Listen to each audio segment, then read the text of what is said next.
Must be working. Yeah. All right. I turned it up, by the way. No, I turned mine. It was wow. Okay. Yeah. Let's see if we get anybody in here. Dooba dooba doo. Dooba doo. Dooba doo doo.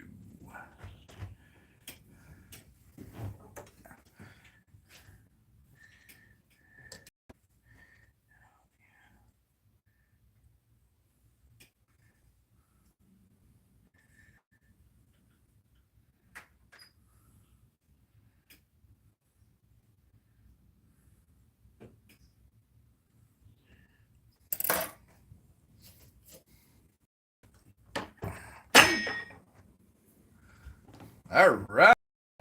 We have 3. Hey, AR. Glad you made it this time. I got your 2 holsters cut. I need to punch the slots out here and get the stitch screws in. I'll be ready to ship those out to you. Anyway, yeah, the topic tonight is tooling. I have done enough cutting for today that my shoulder is all messed up. Hey, Jersey Red. My shoulder's messed up. I'm thinking I can tool with it, but I sure can't drag a knife anymore. It's getting to be a little bit more of a pain. But anyway, I've said it a dozen times before. I got some pistol caddy patterns from Springfield Leather, and I get this really beautiful tooling pattern. And so I'm going to put that on. I just managed to have enough leather that I was able to cut 2 of these out, and I was able to get a scabbard, a rifle squirt out of it as well. But if I had checked my email and seen that somebody had placed an order, I probably wouldn't have got the rifle scabbard. But anyway, so that's it. I'm done with this batch of leather. I've used it all up. So as soon as I get some holsters done here and get them out the door, I'll be ordering the next batch of leather. Let's see. So yeah, we got Nick, we got Justin, Louisiana Gray, AR America, we got Jersey Red, 5 yen, and it says there's 5 up there. It's Wednesday night, so I don't imagine we're going to see the Woods boys here too soon because they got church. But I see something here where I double cut. I want to clean that up right quick. But anyway, so yeah, this pistol caddy pattern, it looks real big.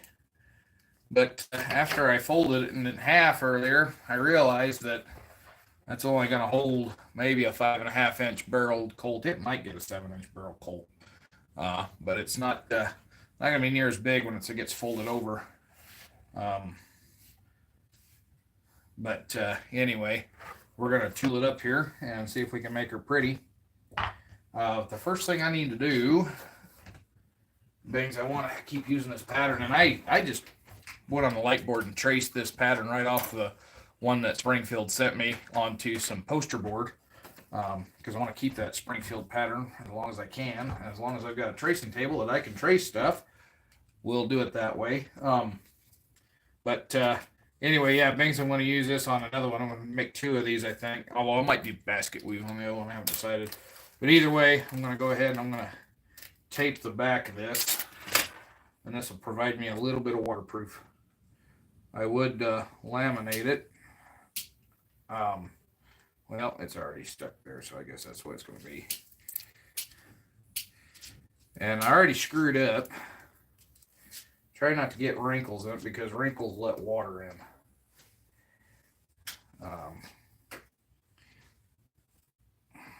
But I think I can push those out.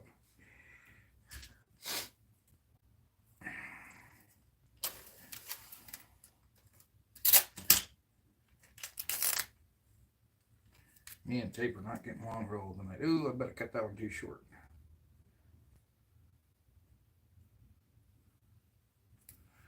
Just a hair. Just a hair. Maybe I should have done all this stuff off camera so I don't mess up so bad. It's about a 1/4 inch too short.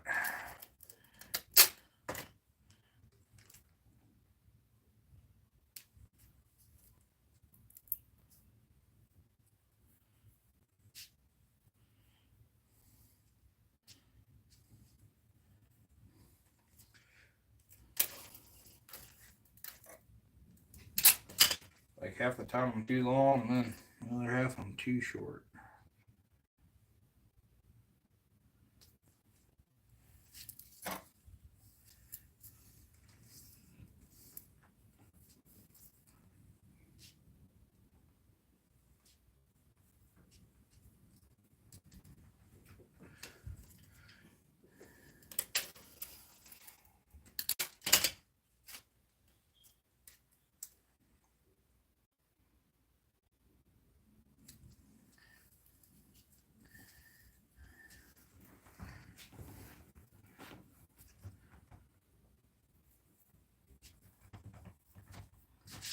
All right.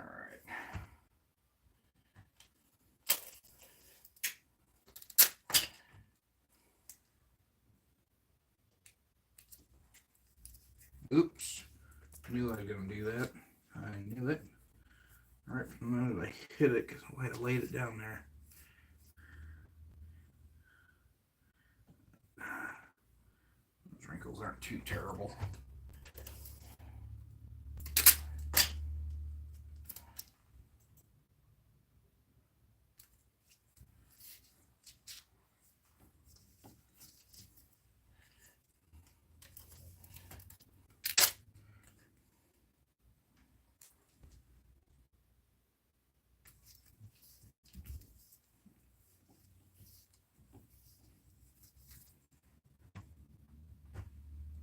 Okay, that comes the fun part. Cut this puppy out.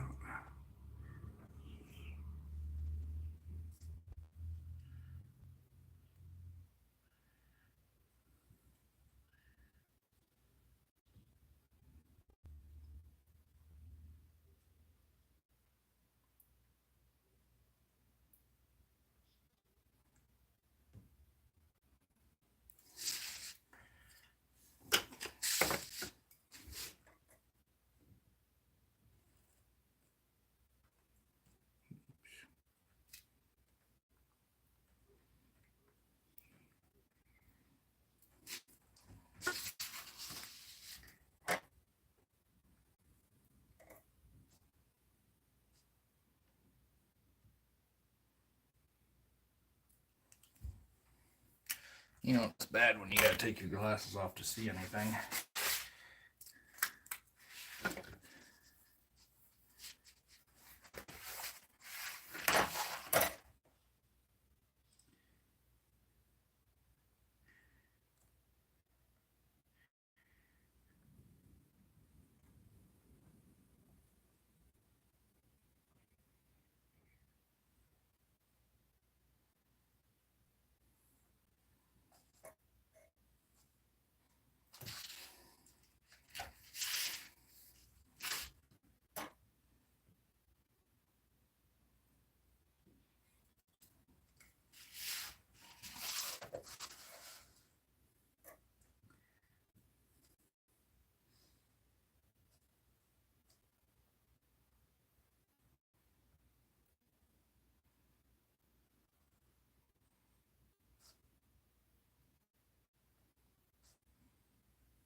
Okay, I think I got that all cut out all right. And if you hear somebody laughing in the background, that's Dryball Jimmy. He's watching some movie. I think it's Bigfoot versus Zombies.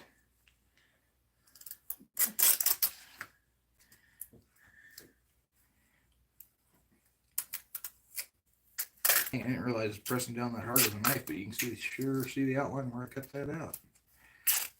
And I'm pulling this off now before it gets stuck. Anyway, let's see. Take a look at the comments here. All right. Oh, Hardy joined in. All right.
All right, so the next thing I got to do is I got to tape the back of this.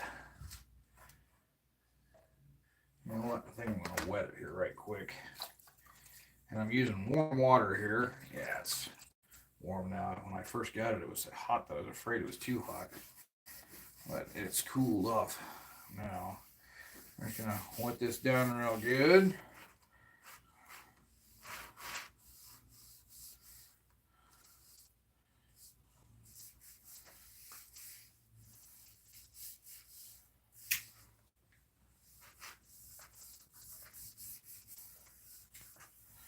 That's probably good enough.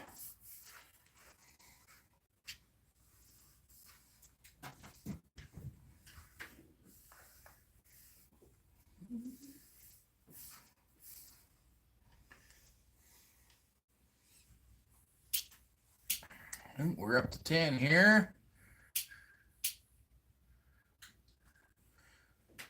Oh, buffering a bit. Okay, actually I am on Wi-Fi.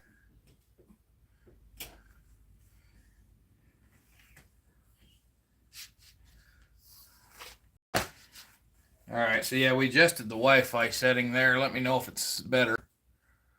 Yeah, we got better Wi-Fi now. I'm connected over here.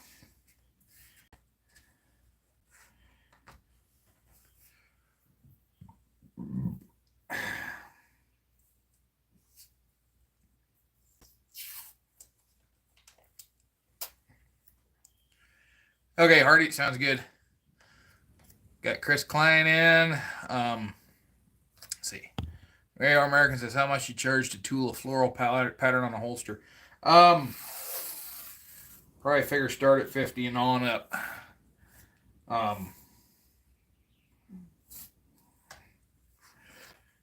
Because it really depends on how long it takes me to do it. But I kind of wish now I'd have bought the 3-inch wide tape. So I'm taping, those of you aren't familiar with why I'm doing this, I'm taping the back of this because when I tool it, this leather's going to get compressed and that's going to cause it to stretch out, and I don't want it to stretch beyond a certain point. It's going to stretch anyway, but you wouldn't think that this blue painter's tape would make a difference, but it makes a lot of difference. I used to never bother with it, but I basket weaved. I was making a sheath for my round knife, and I basket weaved it, and I went to go do the two pieces together because just the front part was basket weaved, and it did not line up at all. And so after that, I became a firm believer in putting tape down. And then I tried to use clear packing tape, and that was a freaking nightmare. Never back it with that again, so I just use the blue painters.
He says, always amazes me how leather almost seems man-made when it high quality. Well, technically it is man-made.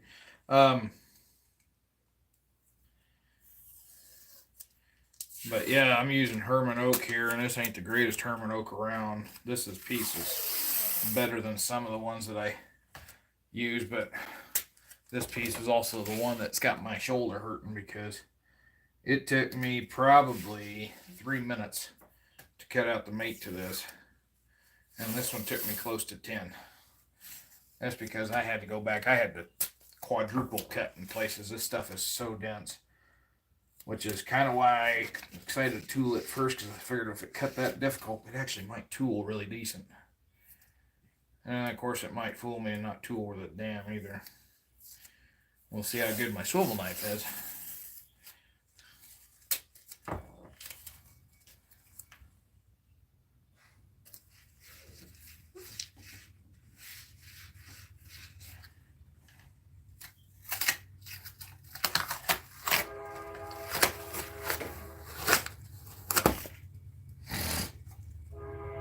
Alright. And there's the whatever time train it is. We got the window open, so it's going to be even a little louder.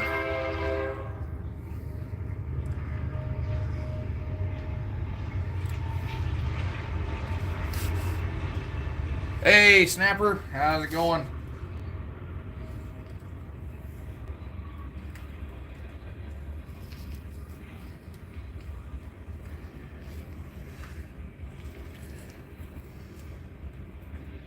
Whoops. Must have had a little excess. I caught the knife there. Must have had a double cut. Usually I find them on this stage.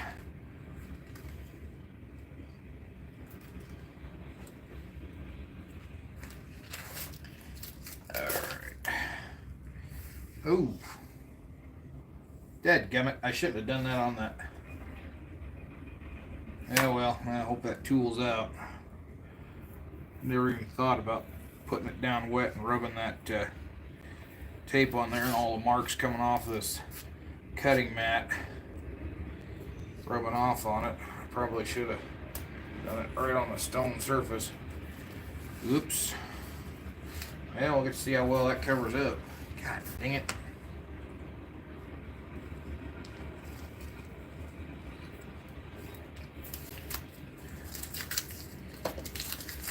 Yeah, this is actually a really decent piece of, well, it was a decent piece of Herman oak till I screwed that up. Put a bunch of marks in it, pot marks. God. Rookie mistake.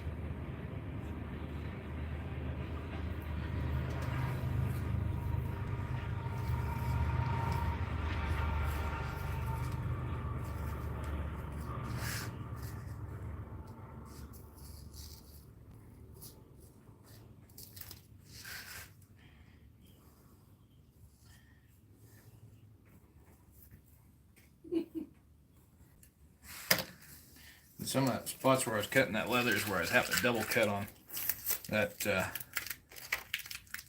stuff because it was so hard to cut. Hang on, I lost my trash can. Well, throw it down on the floor. It'll be picked up eventually. Alright, put that aside. And I put that aside. Alright, I'm going to wet this one more time.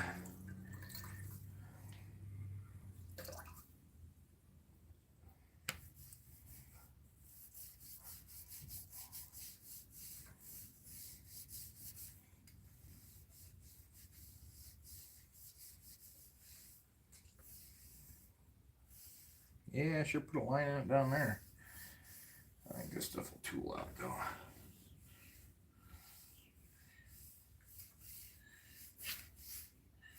I dragged my fingernail across it. Well, I'm just not having a good time of it here. Alright, that should be enough. We'll let that soak in. So I have to put in a 5/8 mark for a stitch line because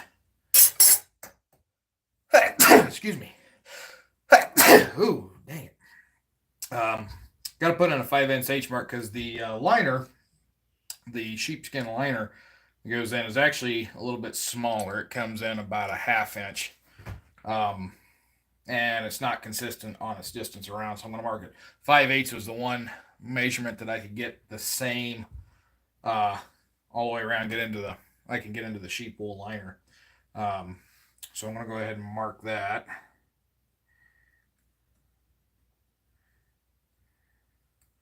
And try not to get try not to let the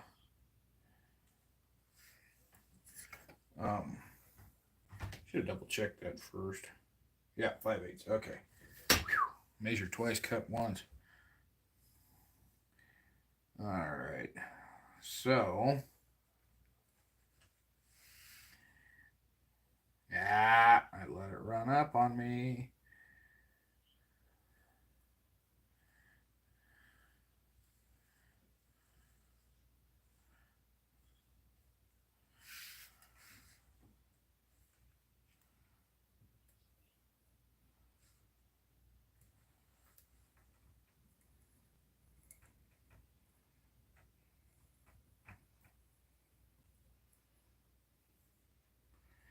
Usually going around curves and stuff that I get screwed up.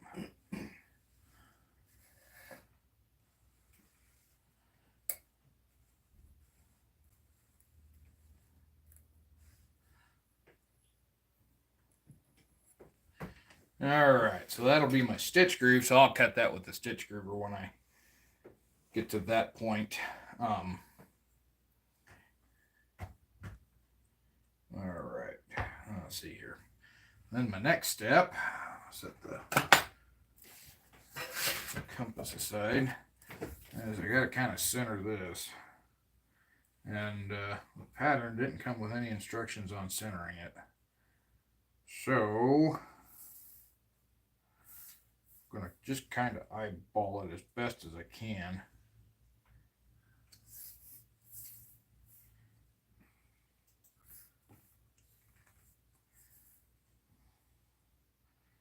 To be honest with you, I don't think it's exactly quite square. That looks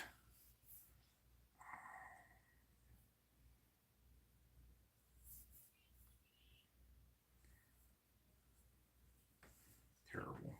All right, let's get that there. Get that there. Yeah, it's not quite square.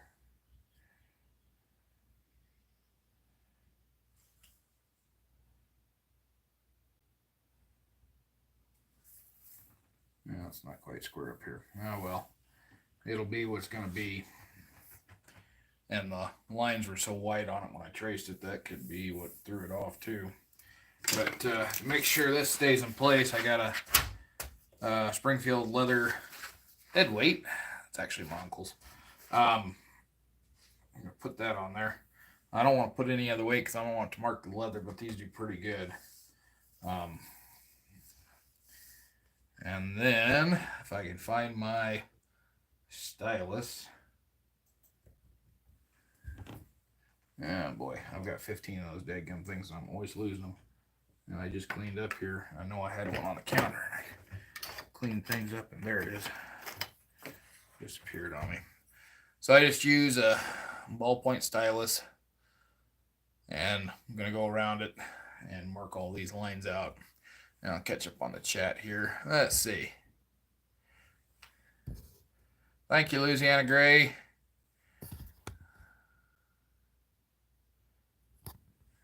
Wes Cavino, watch your fingers, not the chat. Yeah, that's a good idea. All right. Louisiana Gray, it's not the 310 to Yuma, is it? No, not this one. Say it's all kind of side stuff.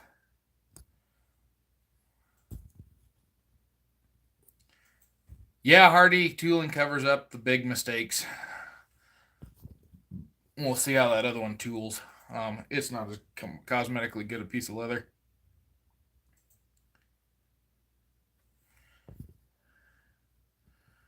Let's see. Yeah, AR8 auto. Already says eyeballing is probably more authentic. People like them didn't seem to be preoccupied with perfection. Yeah, and I can eyeball pretty close.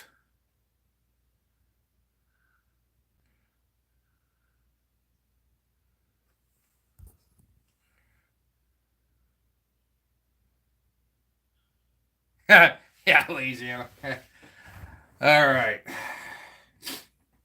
So I'm just going to start down here at one end. Now the thing about this one is, the reason I'm going to use the ballpoint, sometimes I use a pen because then I can tell where I've been, because to be honest, I only get about 2 uses out of these papers, and then you don't get much more use because it just gets worn out and warped. Um, so what I do is I use this ballpoint stylus on the first go. And then if I use it again, I use the ballpoint pen to mark where I've already been. Because right now, the only it's just the pencil marks. When I go over that, you're going to see the dimple, and you'll be able to see it with the light shining on it. Actually, before I do that, I better go around the outline.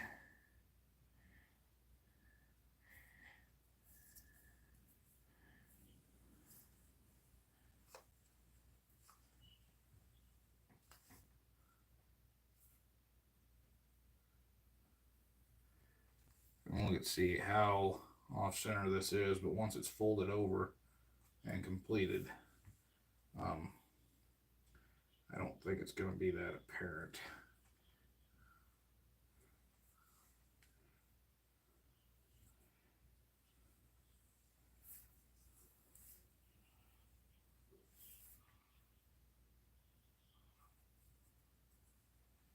Yeah, that marked it real good.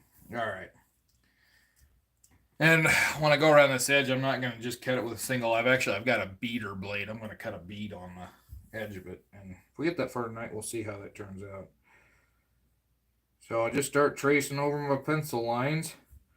Try to follow the lines as best as you can.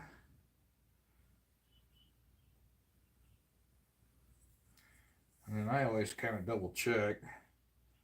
Make sure they're transferring over. And the nice thing too, being I outlined that, now if I got to pick it up, I have a reference point to put it back down if I have to pick it up to re-wet it.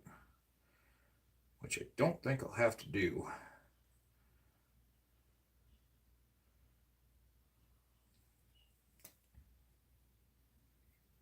But I tell you what, on something this big, it's very easy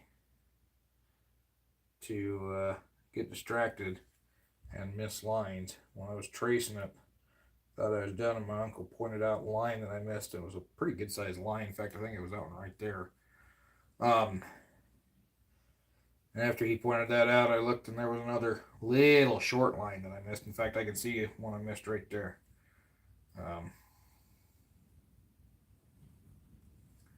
Pretty apparent when you got a hole in the middle of the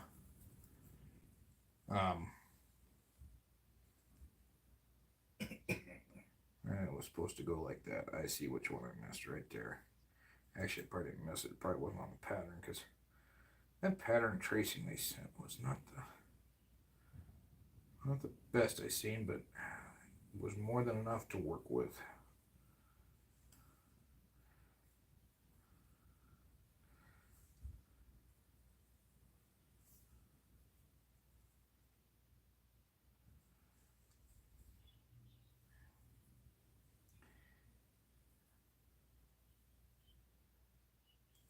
But I know you folks can't see it. But on my end, I can see that dimple because it makes that graphite of that pencil, from that pencil, shine. And so I can tell where I've been. So that's why I use this ballpoint stylus the first time around, and then I use the ink pen the second time around, because that just highlights it that much better. Let's see, I did that one. Let's do that.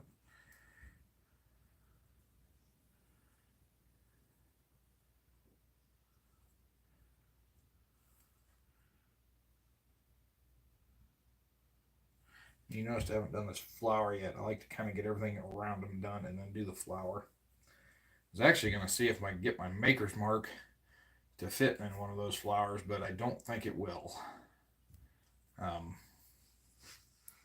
That's kind of a sunflower over there. It definitely wouldn't fit that. So I think I'm just going to leave my maker's mark off of this one. If I do add it, I might put it on the handle because I still got to put a handle on this. Which reminds me, I need to cut out a strip of some 5/6 ounce.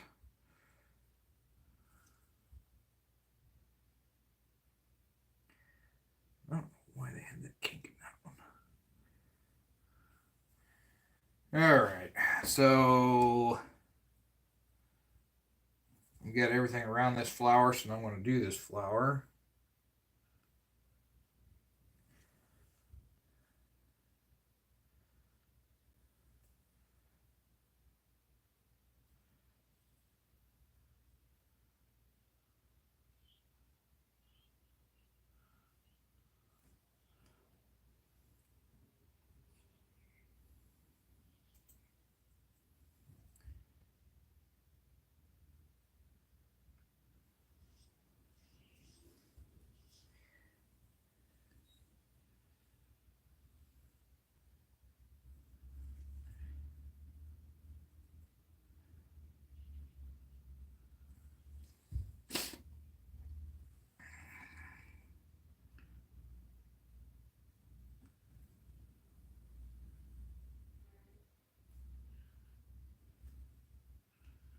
Whoops, got off my line there.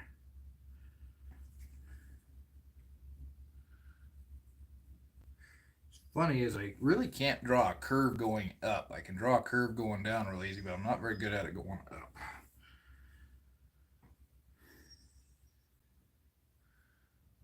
And then I say that and I screw one going the other way. All right.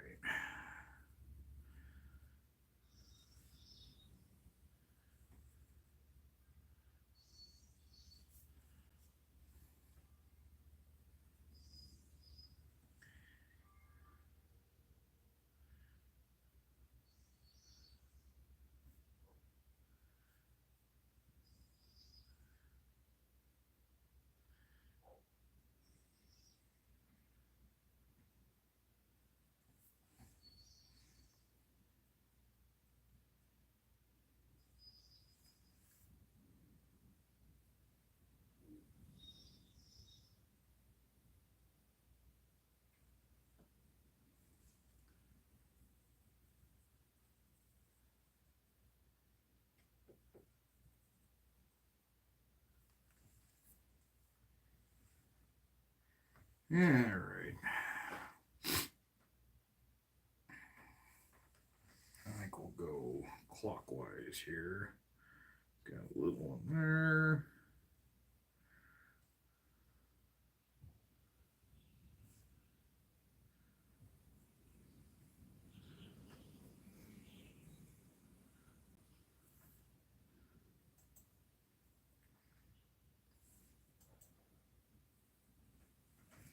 Guess I better double check, make sure I'm actually. Oh yeah, we're making impressions.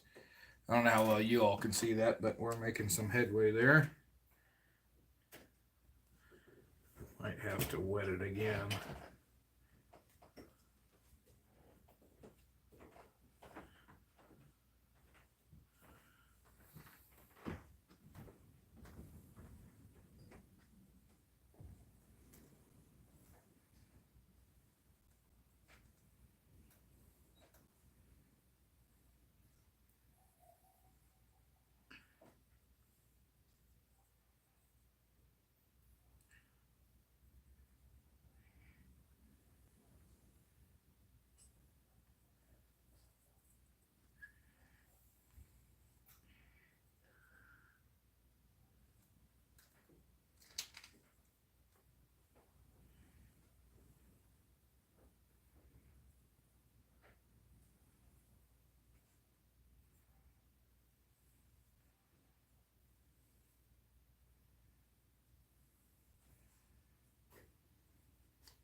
Ugh.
All right. Finish up this piece right here.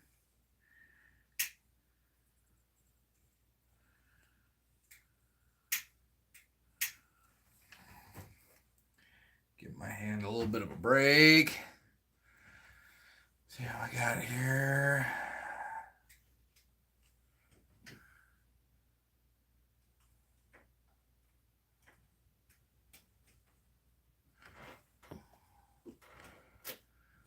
Hey Keith, glad you love them. Hey Conrad. Oh, what kind of tank strap are you thinking on there, Conrad? Send me an email. It's my channel name at gmail.com, and yeah, I might be able to make something work for you. Doug Dukes is in. Yeah, Louisiana Gray. It's oh, excuse me, I gotta swat a cat. Get out of there, you little turd. Don't you swat me. All right. Yeah, holding that stylus is just and pushing down into that leather. It really cramps my hands up. And let's see, we got Todd in. How we doing, Todd? All right. So I've got through there. So yeah, I got that flower over there. Go up here and finish this corner.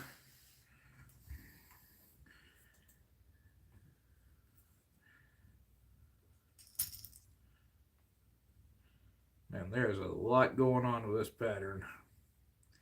A lot. All right. Here's a thing.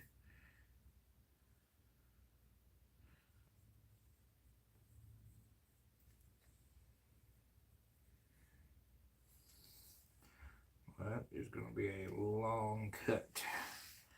I'm going to get the swivel knife out. Holy Moses.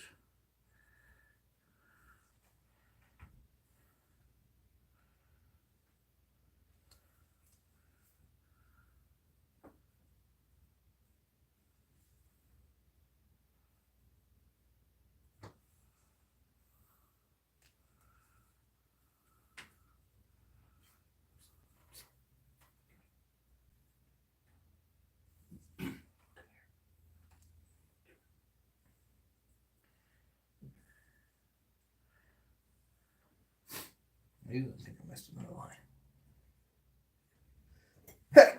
Ooh, excuse me. Yeah, I missed another line in there somewhere. Yeah, there's supposed to be another. Right about in there, we'll call it. Yeah, that looks better.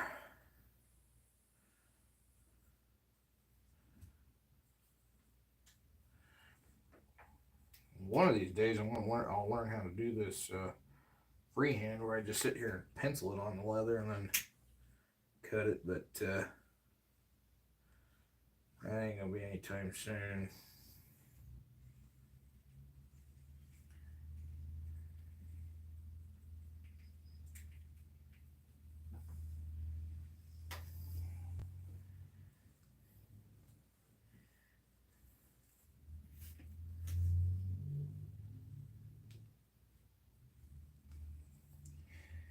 Okay.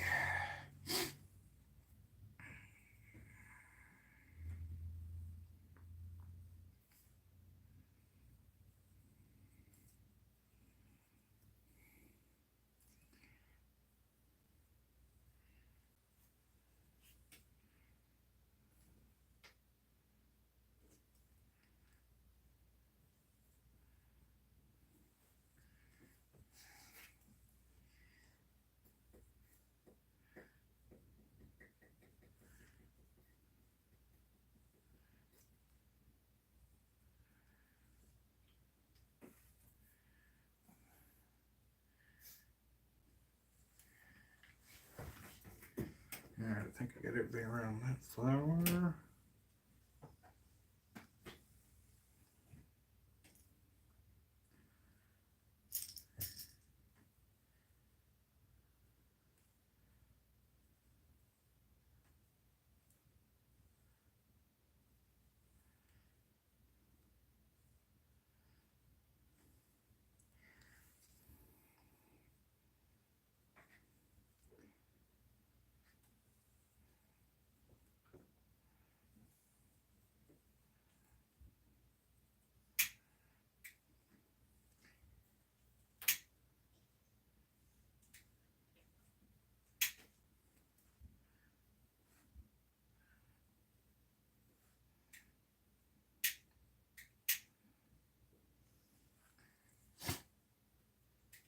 All right. Check the chat here. Todd says it picked up a Remington Model B rifle and 35 Remington. Ooh, nice. Yeah. Yeah, 35 Remington. That's going to be a hard one to find. Yeah, no, Louisiana, I got the sneezes because the wind's blowing. It's dry down here. It's dusty. We're supposed to start getting some rain here pretty soon. I think tomorrow morning it's supposed to start raining.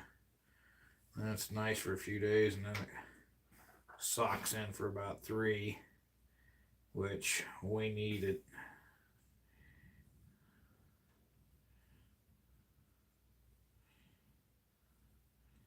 Definitely need that moisture.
All right.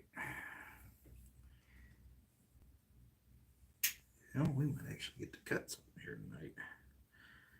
Might even be able to get started into doing some beveling. I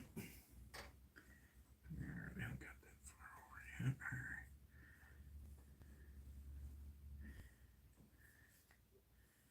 Or I get too far in that flower. I missed that.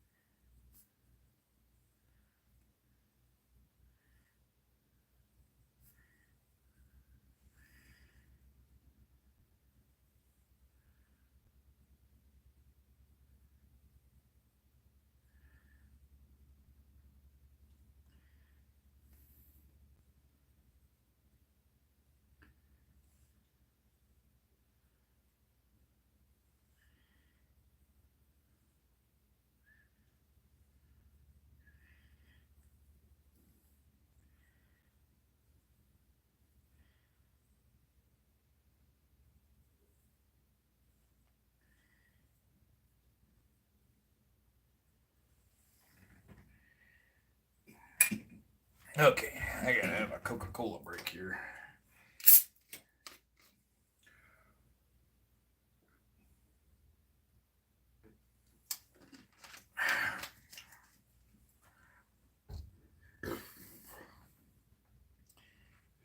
Yeah, we're still transferring pretty good.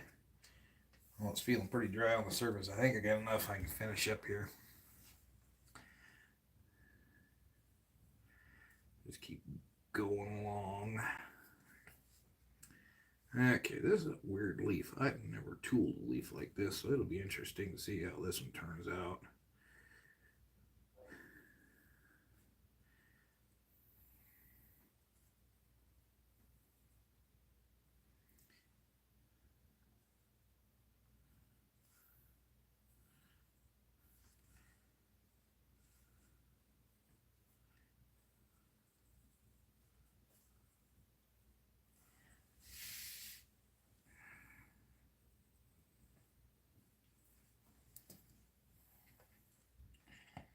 Yeah, it's not working as clear, but if I hurry here, I might be able to get it done, not have to lift this up to wet it.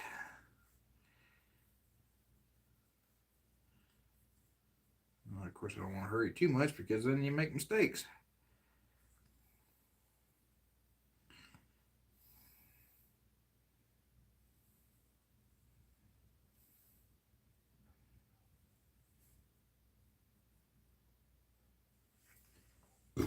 Oh, excuse me.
All right, I think I just got this little spot right here, and we are done.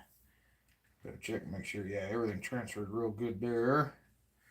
And of course, when I hit it with water, it'll really stand out again. So I'll have to wet this before I start carving.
Take it all the way around that one.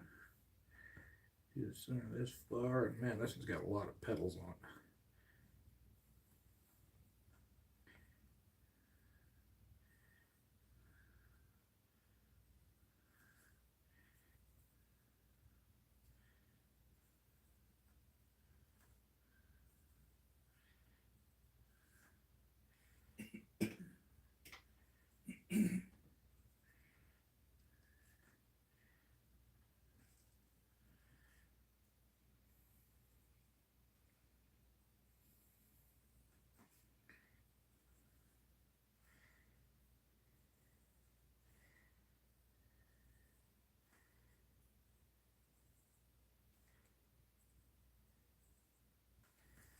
All right, I think I got it. Double check here and make sure that I don't have any major holes anywhere. I think I got it all. All right. Oof, that only took an hour.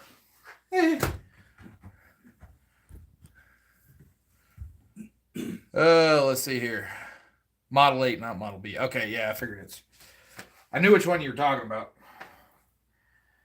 All right. I got a crook in my neck. Oh, let's see. Yeah, I'd love to have one of those, Todd. 1910. Yeah, I got the oldest gun I got is a Winchester 1897 made in 1902, and then I got a Remington semi-auto Auto 5. It's dated 1905.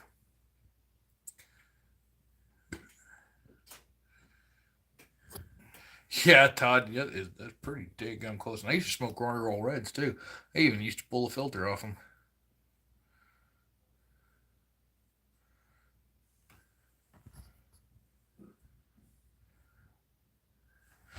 No, Louisiana, and that pattern is one that I got with a kit, but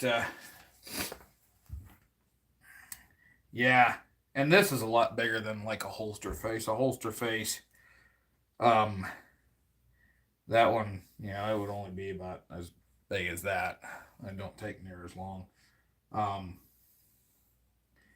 fact, the little lid that I've got for that jewelry box I've been working on that I need to get done, but I should probably be working on it. Anyway, that one probably takes, now, I don't know, it'd probably take me an hour just to, or half an hour to draw that, and probably an hour to tool it.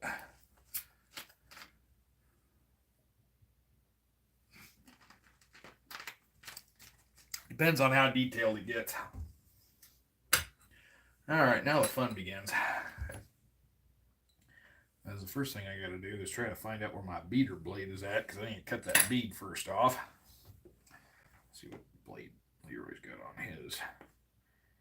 Oh, he's got hollow ground. We might use Leroy's to cut on this because this is a bigger pattern. I don't know whether it's sharp. Feels sharp. Feels sharper than the one I got.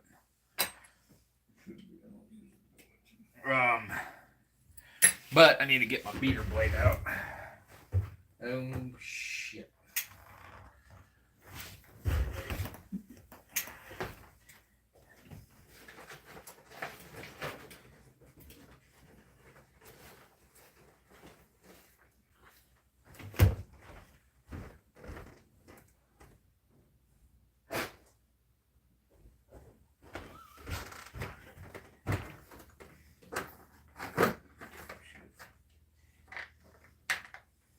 Is that it?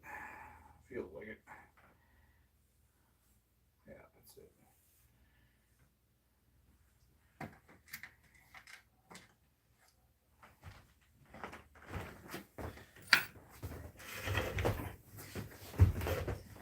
Okay. So the blade that I got on here that I've been using is a steep angle little 3/8 blade.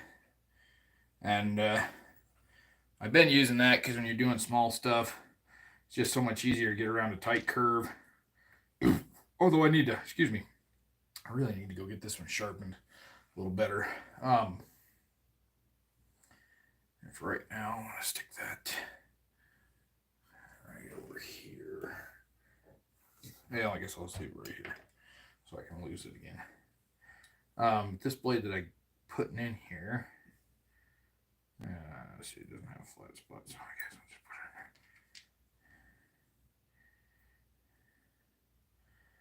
there. This is what they call a beater blade. And the reason that is because it cuts a little rounded bead. So it's actually got two cutting edges. Yeah, keep the focus there. But anyway, yeah, so I'll use that to go around the edge of it. I'm going to try Leroy's hollow ground. But first, I'm going to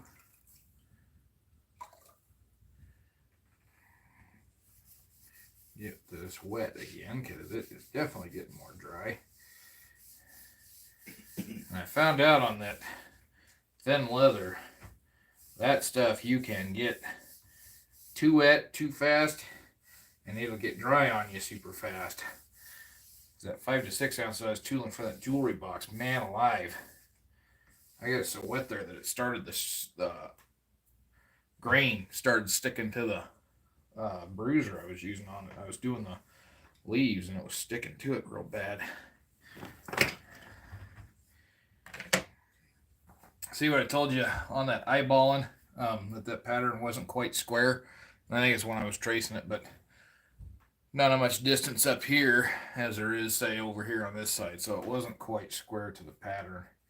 And now that I look at it, I can see why I didn't have it quite square in the middle either. But you know what? When you fold it in half and zip it up, nobody's ever going to notice it. So I'm going to let that soak here for a quick second. Let's see.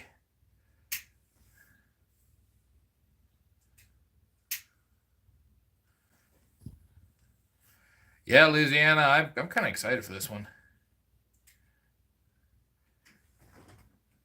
Hey, Pugby player. And I ordered 2 shearlings. My dad helped me out buying those. And they said 6 to 7 square feet. In my mind, I was thinking the size of the goat hides I got for liners.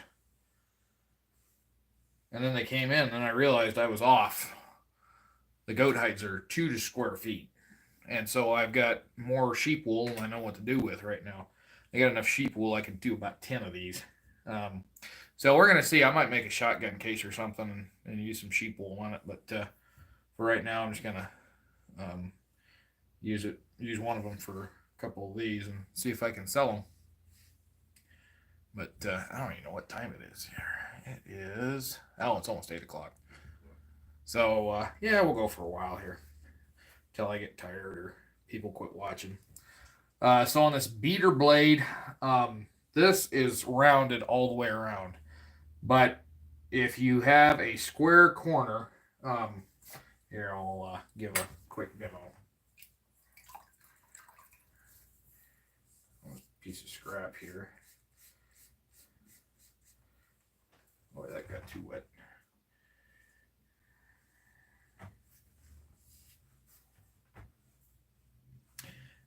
But yeah, if you've got a square corner, you don't want to go all the way to the corner. You always want to cut to the inside corner with the inside blade. So let's see, where did I do with my edge guides?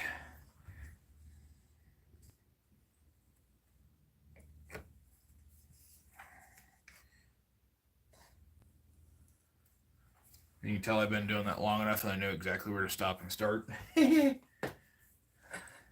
So if I go and I cut that with the outside blade to the end, you're going to have a little square cut in that corner. But what you do with that is you put the inside part to the outside.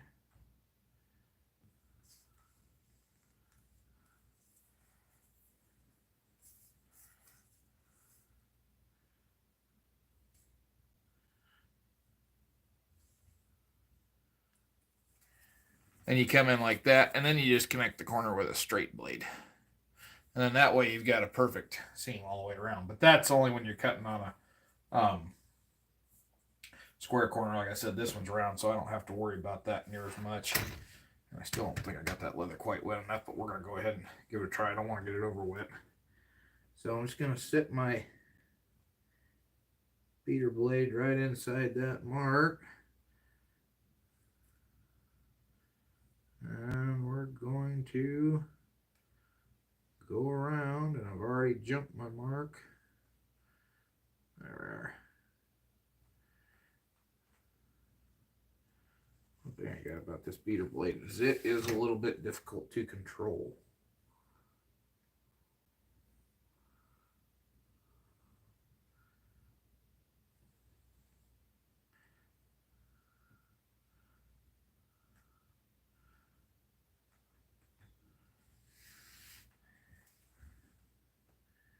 And you want to be careful because if you lift out and have to start again like I just did there,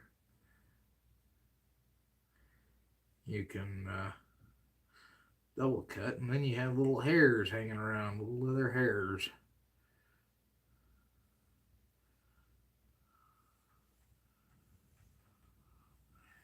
All right. And you know what I forgot to do when I picked this thing up?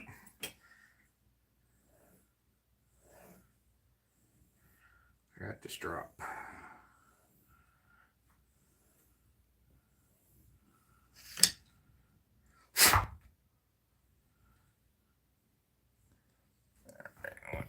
Chat here.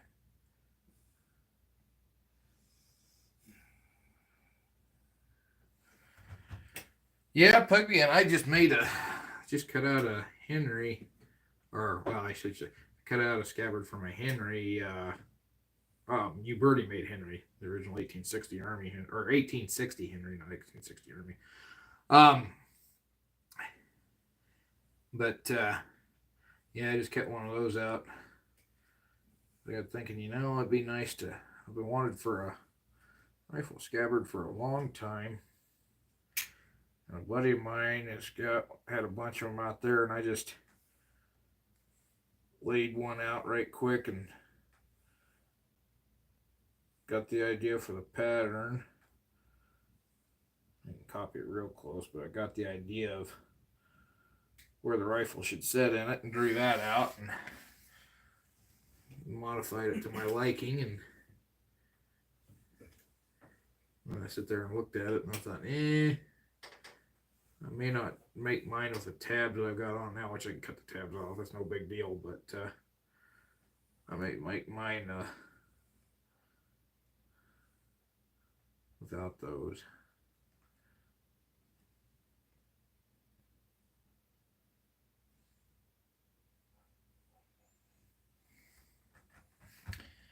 All right.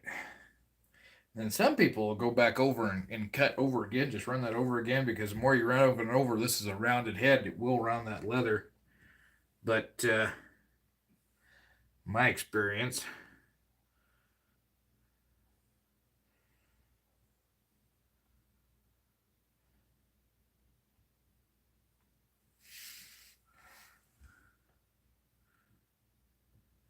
that just creates little hairs. Now here's the hard part, getting everything lined back up.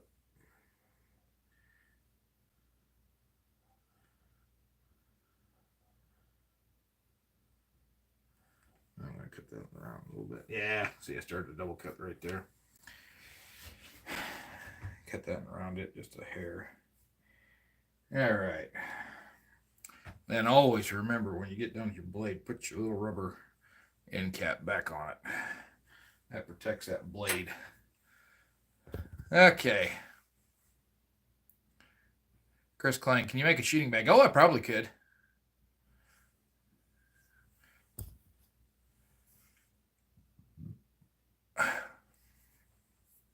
I probably could make a shooting bag.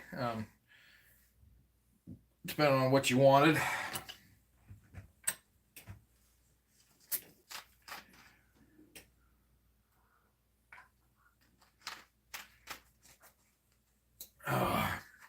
But figure I've got an hour into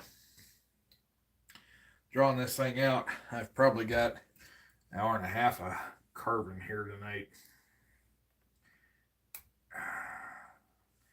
And it just does not. That's what I thought. It ain't seated down there all the way. Now it is. And I gotta find me a new Allen wrench because I'm about to twist this one off. Got a good kink to it. But I don't have a hollow ground blade like this. I think this is the 3/8 hollow grind.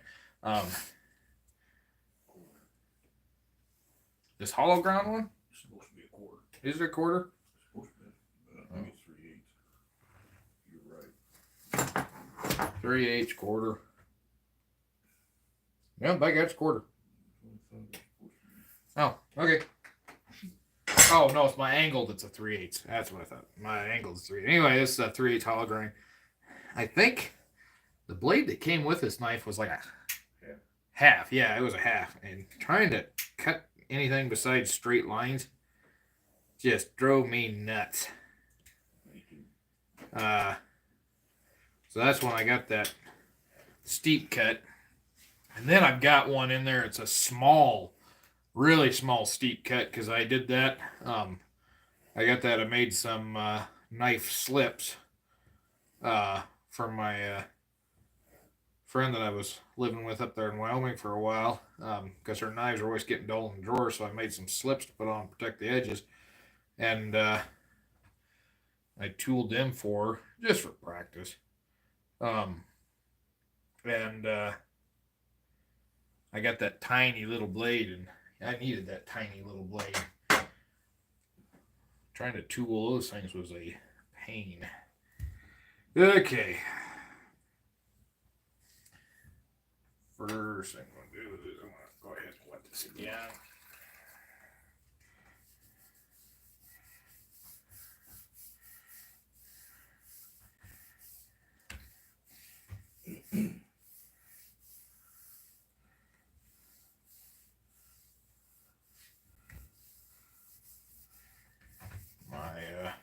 Noticed I set my arm on it and the print of my shirt transferred over to it, so it'll be interesting to see how good this leather tools.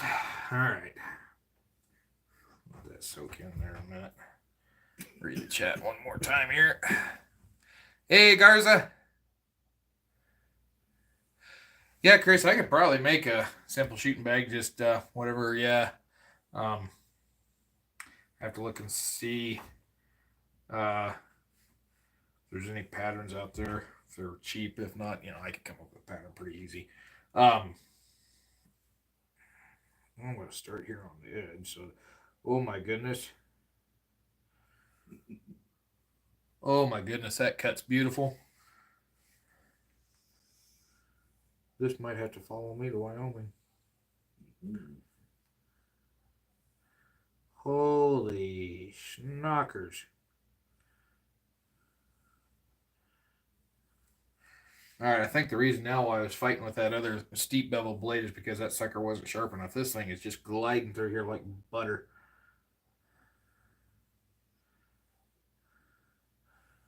See how good I can make a curve. Oh, look at that. I could never make a curve with that deadgum half-inch blade that I had on that came with that swivel knife. Oh, wow. And it really widens that cutout too. That steep bevel doesn't do that. Ooh, this is nice. I'm enjoying this.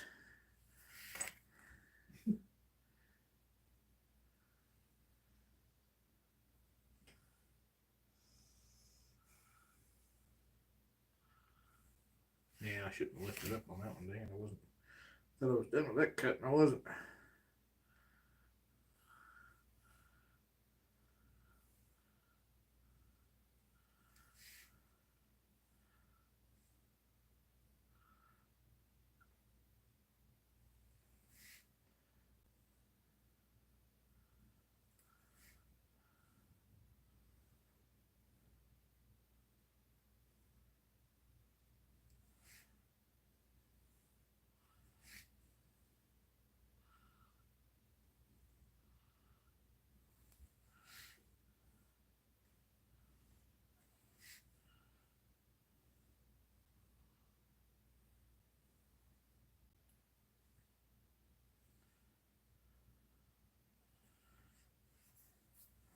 Man, live.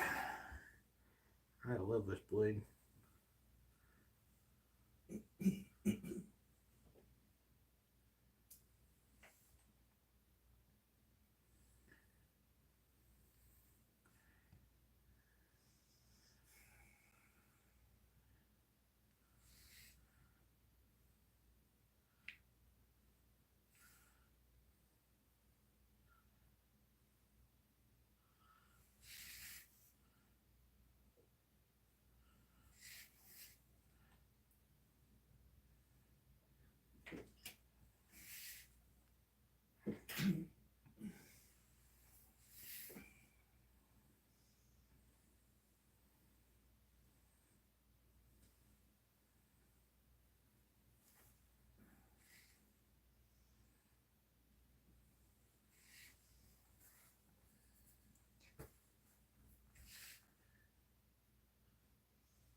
Ooh, kind of screwed that one up a little bit. Not bad. Kind of missed the mark I was going for.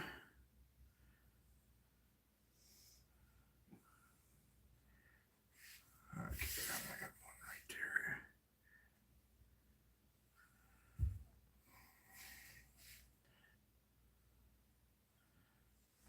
See if it matches.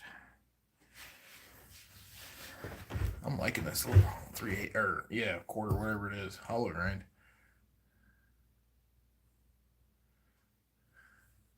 Yeah, Chris, sharp tools make a difference, but this little thing I had stropped up, and when I cut this exact piece out, man alive, did it destroy that little blade. This was some tough leather,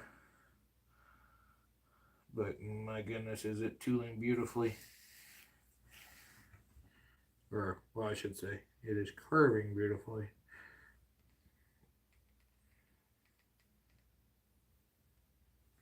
And oh crap, I should have picked it up because I should know that one goes all the way around. Now that I just did, going around this flower petal, I wouldn't have done that with that so smoothly with that 1/2 inch one that come with this little knife set.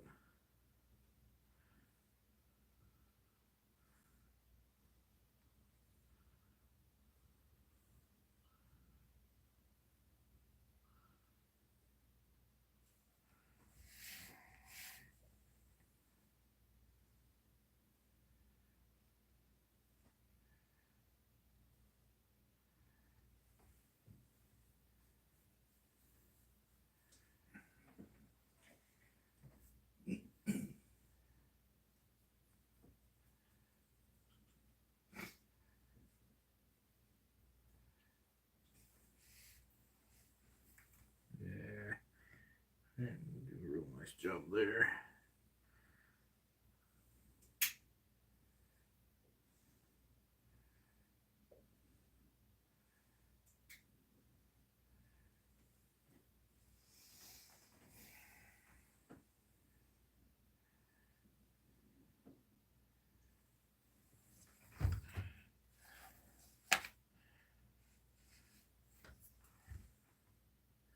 Now let's see how I can do a curve.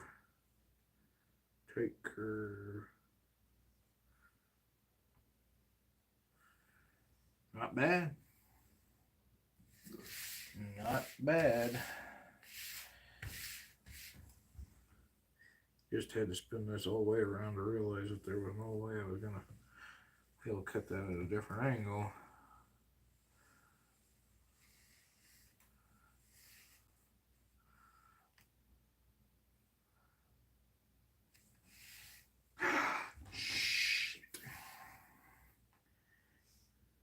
Well, good news is that's going to get shaded with a backgrounder. Oofta. I about screwed that one up. Yeah, Chris, sometimes sharp tools are a must, and sometimes they get too sharp, and then you make mistakes. Boy, I about screwed the pooch on that one.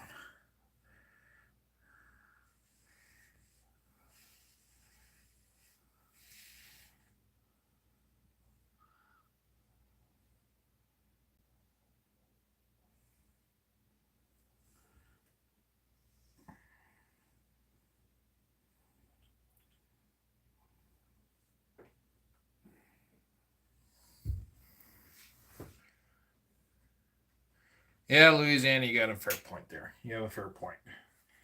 But, like somebody told me, the sign of a true craftsman is to be able to cover up the mistakes. So we'll see how good of a craftsman I really am. In fact, I think somebody said that here in the chat tonight. No such thing as mistakes. Happy accidents. Yeah, as Dryball Jimmy said there in the background. Old Bob Ross is saying, no mistakes, just happy accidents.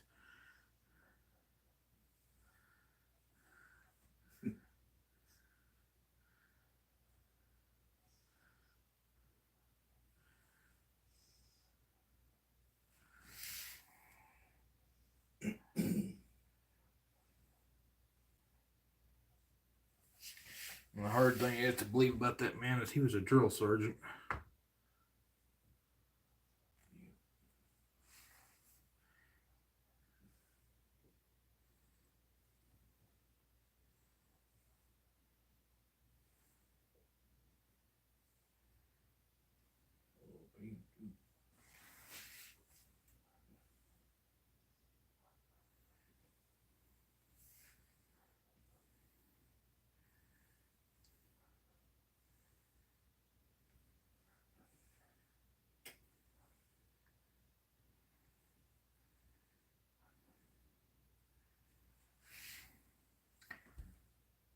Oh, I guess I'm gonna go ahead and go on there.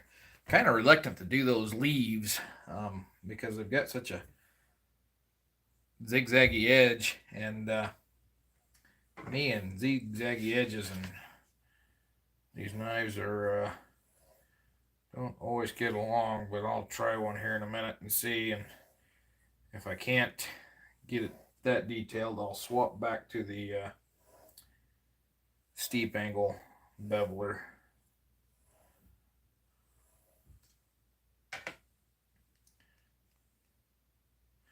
Go ahead and polish her up one more. Oh, let's see.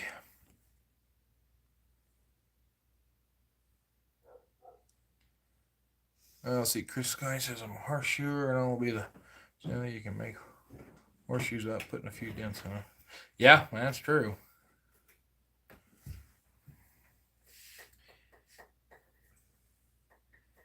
Right.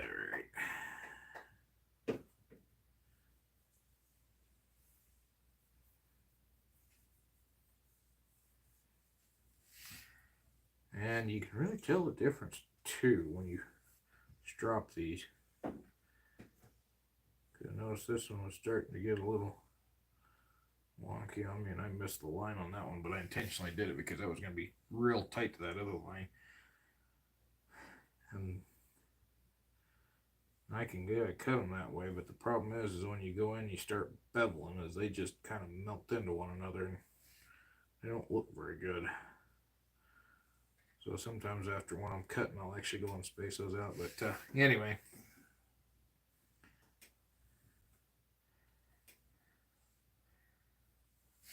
Let's see here.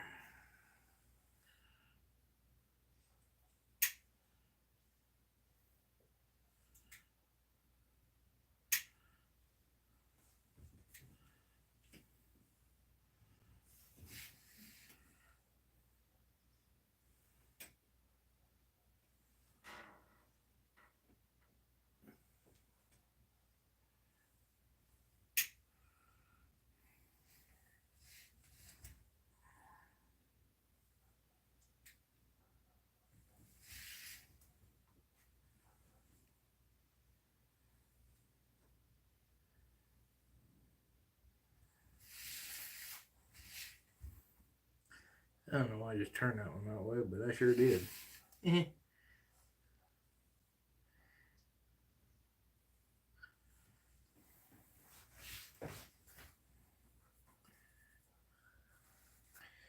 That's funny. Years ago, I made them not cavalry saddlebags. I made those pommel bags, copies of the Maine and Winchester, and I think it was when I was going to go down to Fort Laramie. I went down to the saddle guy. He's a friend of mine, and he had a hope tree there, and I threw my saddlebags on that to see how they'd fit, and he looked at it and he said, "Yeah, I'm getting to be a pretty good carver." Yeah, he's in live TV, so. Okay. Okay.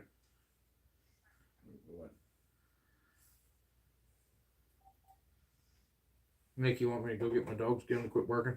No. Probably want me to come get my dogs to get them quit barking because they're barking up a storm because the wind's blowing. Yeah, they're all right. It's warm out there. But anyway.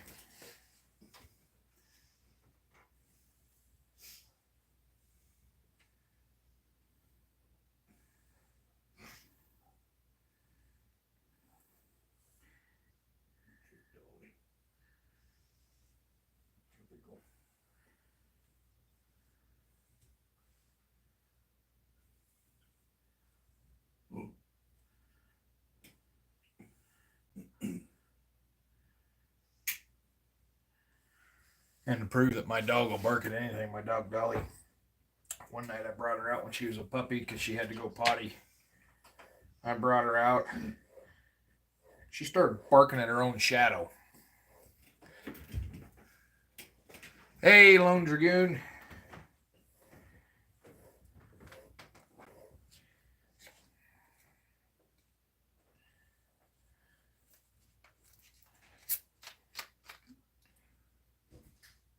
All right.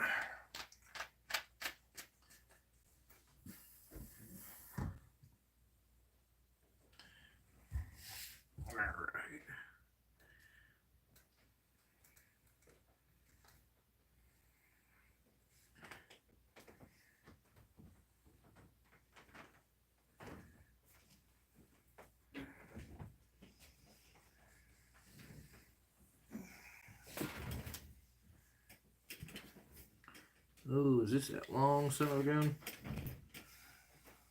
It was a long son of a gun. Man, that went all the way from over there to made a full half circle. Alright, let's.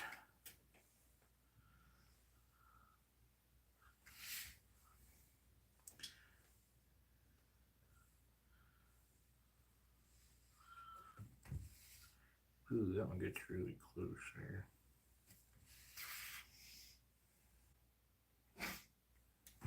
Well, there's a lot of long ones on this side.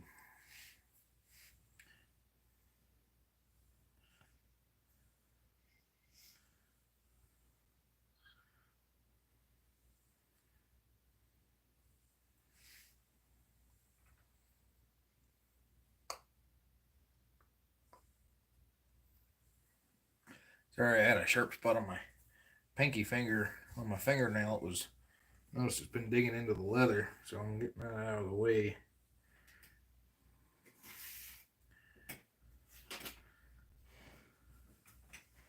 It was a lot faster than bite it off when I was to go find the fingernail clippers.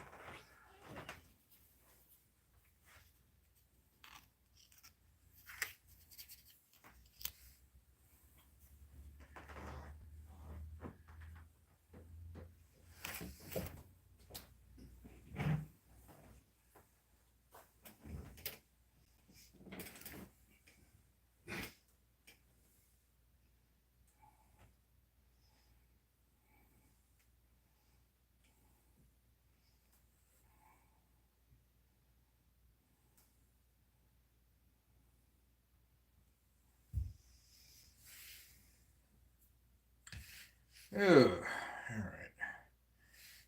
I got this long one I gotta cut here, so I might as well get that over with. First, I'm gonna cut the back part. Do a little thing there. Ooh. Should have left that little thing there just out of that thing.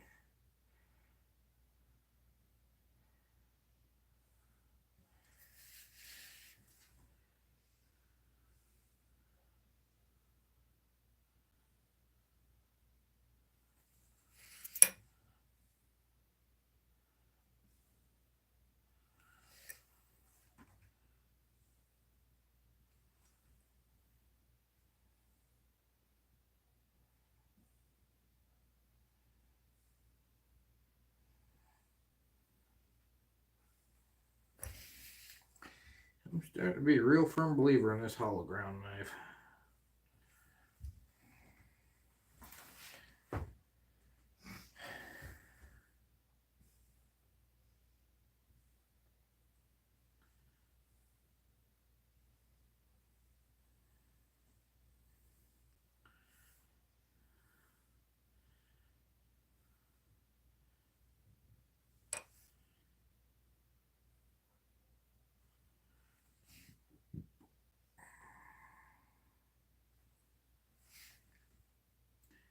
Alright, like I said, I'm going to leave these leaves here till last. Because I really don't know how they're going to behave. I think the knives getting, I think the leather's getting dry because it's not starting to get a little stiff. I got this right from here. Cut these here.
Oop, found another line I missed. Right there.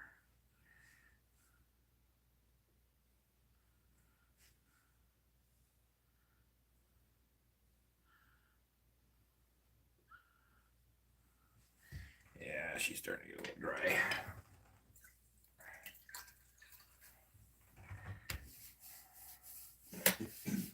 And it's important when you wet these that you just wet the whole thing all over evenly. But it's not going to take a lot of water. Yeah, it's not soaking in as fast. All right. Well, we've still managed about 11 people through here. Hey, Garrett. I figured you guys were sure it should be a while. Hey, I'm only been 30 minutes at this carving. And I'm about 20 minutes from being done. So it's almost 2 hours into this thing just doing this. But wanted to do a little bit of bevel in here tonight, and I may still do that. I'm going to go ahead and work these outside because they dry out faster, and then I'll finish this a little bit up here on the inside. Let's see here. How do I want to start this? Oh, yeah, it was definitely getting a little dry.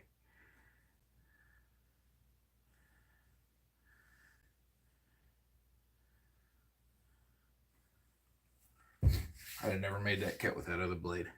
Never would have done it.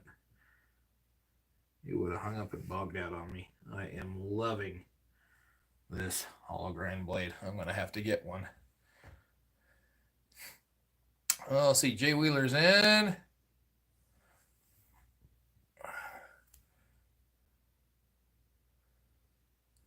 I just got the cheap Tandy one, Jay. I thought about Barry King. The thing about Barry King tools, they're expensive. You get good quality stuff, but they are expensive. Let's see. Lone Dragoon says, how much would be for the half flap fits a 7.5 inch 72 open top with a floral pattern? Well, the holster will start at, what was I charging for half flap? 75? I think I said 75. Yeah, half flap start at 75, and figure to start, add 50 on for floral tooling. That's a start. But I actually have not offered floral tooling. The floral carving that I'm doing here is somebody else's pattern. And that's a big reason why I've never offered tooling, is because I can carve a pattern, I can copy a pattern. I cannot come up with my own pattern to save my skin. But I will say, being as I've been doing more of this, I might be able to come up with a floral pattern. Let me think on that one. But anyway, yeah, if I do it, figure starting 50. And probably figure it's going to wind up being a little more than that. So 75 plus 50 is 120. Yeah, it'll probably actually be a little more than 50.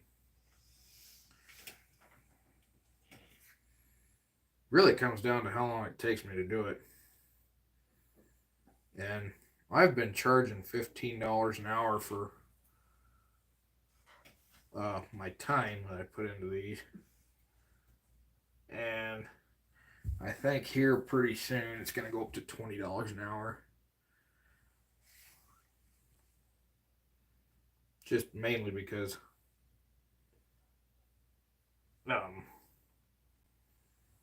I just don't make enough off of this.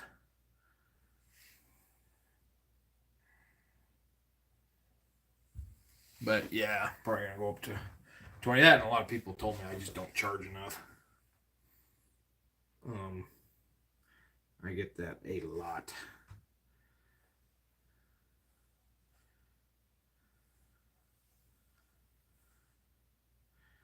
The big reason why I haven't been, I thought about charging $20 an hour from the get-go.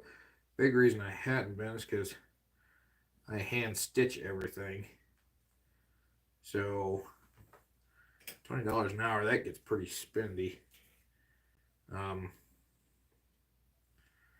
But I don't know. It's something I've thought about.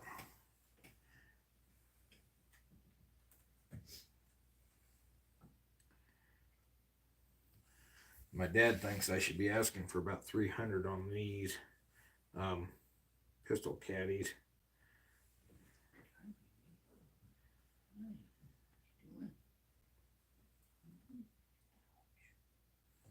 I've been thinking 250.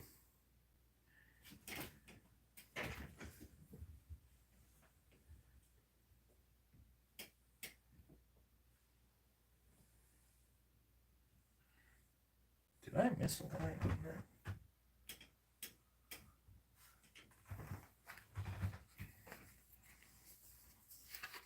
Sure as hell did. Right there.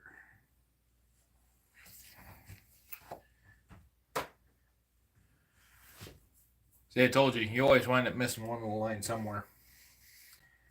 All right. See if we can get this thing down here because I want to start doing a little bit of beveling.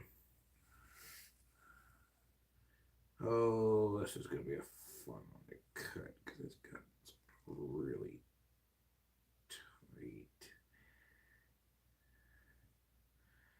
Yeah, I didn't quite make the last one, but I got pretty darn close. Yeah, no, that freaking half-inch cutter would not have pulled this off. I gotta get me one of these. I think the cat just went underneath me.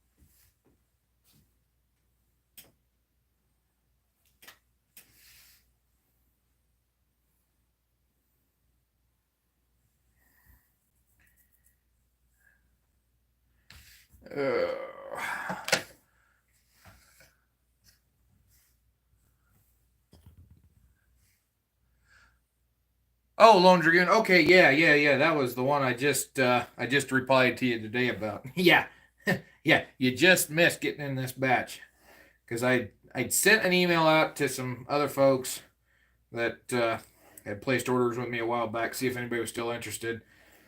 And checked this morning, I didn't have anything. Or I checked last night, I didn't have anything. Yeah, it was last night I checked. And I did a quick glance this morning, I didn't see anything standing out. So I figured out what the heck, nobody's got back to me. At this point, I'm going to go ahead and use this stuff up because things my dad invested in the sheepskin that's going towards these. Wanted to see if I could make some money on him, and then I could pay him back on it. And I laid them two out, and I thought, now I can still fit my Henry scabbard on there. And laid it out, cut it, and then I checked my email. Oh crap. But I'm going to start cutting stitch grooves and punching stitch holes tomorrow. And depending on how long that takes, because I've got 20 some holsters and holster parts. Oh, and I still got to cut belt loops. I got to cut a lot of belt loops. Depending on how long that all takes. I might be able to start putting dye on tomorrow. Of course, if I get to bed tonight and actually get a good night's sleep, might be able to get through most of the day tomorrow. But with all that cutting I did today, it's just like my shoulder said, no more. Take a break and do something else. And I figured, well, this doesn't require a lot out of my shoulder, so I can do this and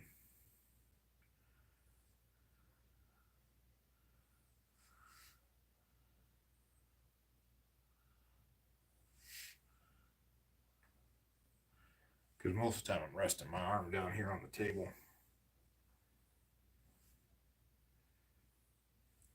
I tell you what, the pulling straight back, boy, my arm does not like that. Doesn't like lifting a weight straight forward and doesn't like pulling a weight straight back. Now to the side, I can do it all day long. All right, finish this up here. I got those 2 flowers and these leaves, and we'll piddle with the leaves here in a second and see how well I can cut them with this blade, because this blade's a little bit on the big side.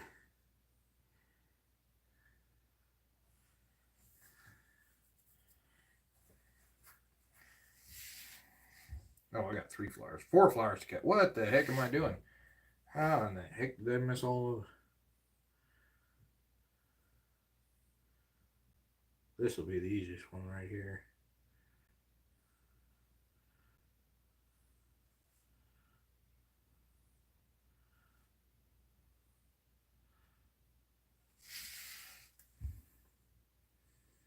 The nice thing is I've already had this practice on these style of flowers, because that cowboy cuff pattern I got from Springfield Leather Company, I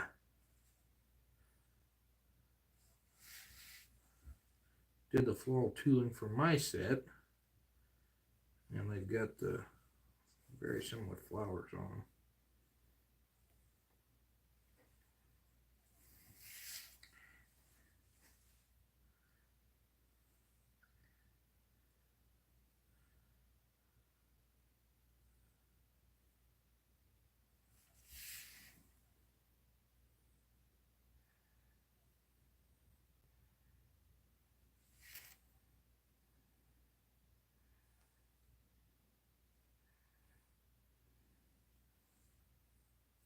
Alright, now I gotta try to cut a circle.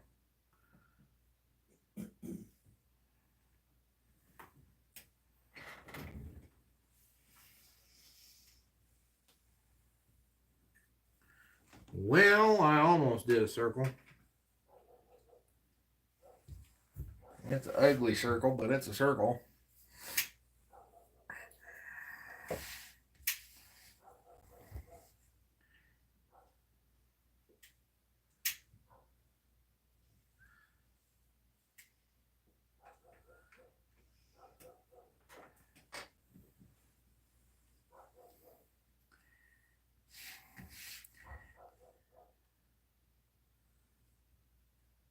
Why did I start cutting that like that? That was dumb.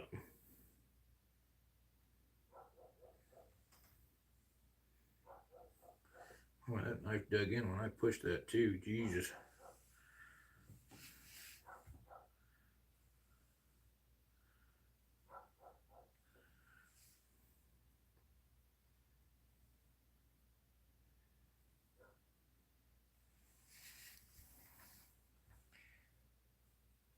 Yeah, it's looking like we're going to take about an hour of carving.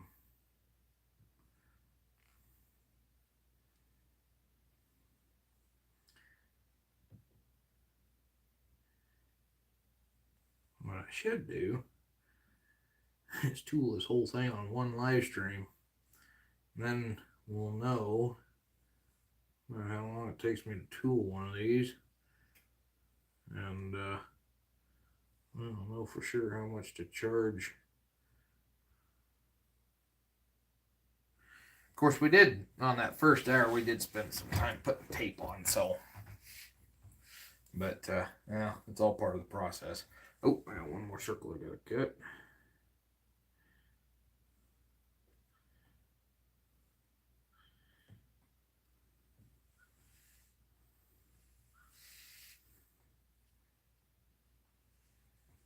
There, did a little better on that one. Not much better, but a little better. Almost there, almost there.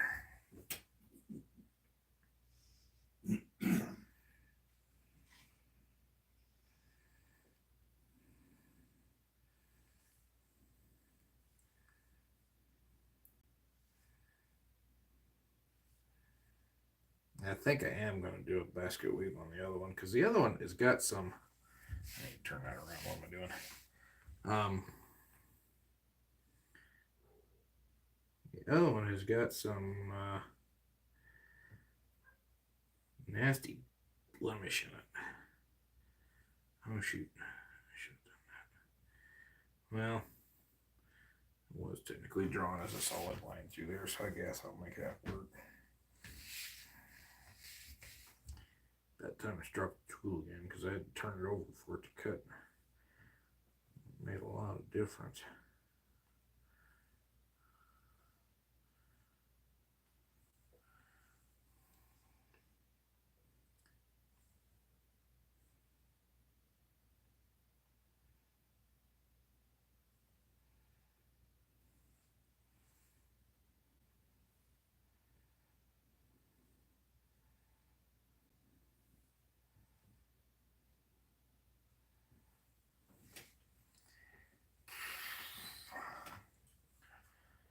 Well, I suppose I've not used a.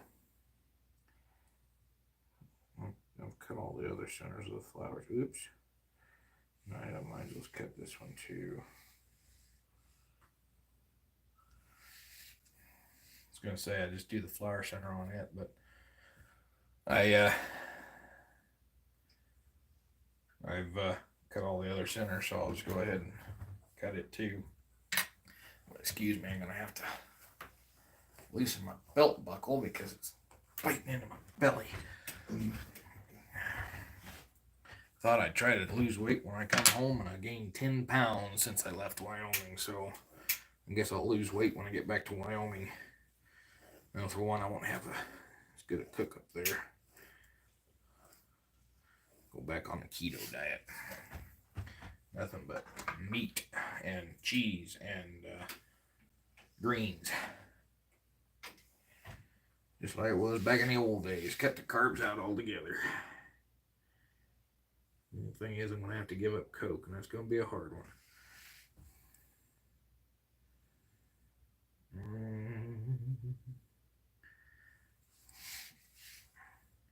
These round petals are going to be kind of a pain to cut too.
Holy crap, I got all the flowers done. I just got the leaves to do.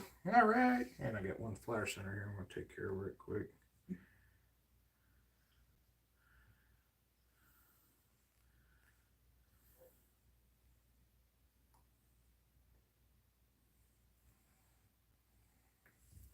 I'm going to go ahead and drop this again right quick.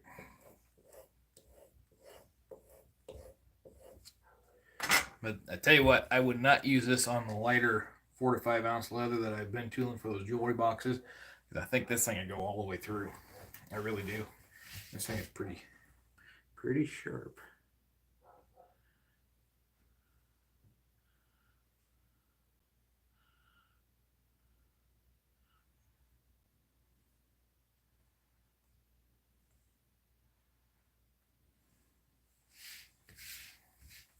Yeah, I don't know. Yeah, cut some corners pretty good.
Good Lord, I think I'm done.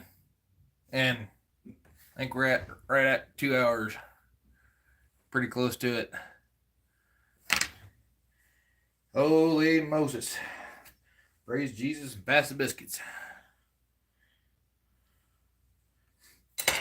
Ugh. I gotta take them out here. I'm gonna read the chats. Oh, get caught up here. We're not too far behind. But yeah, Lone Dragoon, if you're still out there watching, yeah, we'll look at doing a floral tooling on that 72. I still got the half body template that I used for the overall, because I do half the holster and then I double it over and make the full body. But I still got the half body template, so I can copy, make another one of that, and then I can draw out a pattern, and we can get something done. Let's see. Diane, I got some sheep shearling. I guess I can show you all that.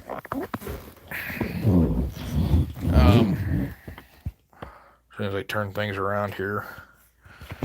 So I ordered 2 of these things. I wished I could have got the white, but all they had in stock was the orange. But yeah, one of these is about the size of a double shoulder. I could have easily got by with one, but for whatever reason I had a brain fart and I ordered 2. Didn't think it was gonna be enough. Oh, and I also got the the 1884 pommel holster, double pommel holster there, that I did just for fun, and nobody's ever taken me up on it for buying it. And that one's just a prototype, but yeah, Louisiana. I think for fancier stuff like this, I am going to charge more on that. But you know, the thing is, like, I get quite a bit of holster business on the prices that I've got, and I'm afraid that if I up my prices, I'm going to lose business. So it's that kind of that catch-22, you know. But yeah, you know, I might up the prices of the regular holsters a little bit, but for something like this, I think I am going to charge a little bit higher price, especially One of those hides is $100, and I think I could probably get 3, if not 4, out of there. So $25 worth of sheep wool into this, plus 2 hours of my time at $20 an hour. That's 40.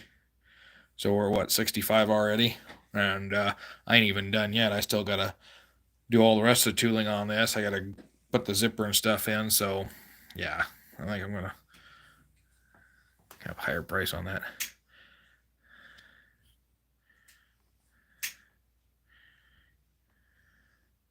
Chris Klein says that cheap hourly rate. They're starting McDonald's workers at $15 an hour in my state. Yeah, when I set that price, the minimum wage in Colorado was $12 an hour. So I should probably up my wage, but it's like that's what I was making working for the. Of course, this past year, I made $16 an hour. This year, I think I'm going to be making almost 17 an hour. We'll see. But I may up it to $20 an hour.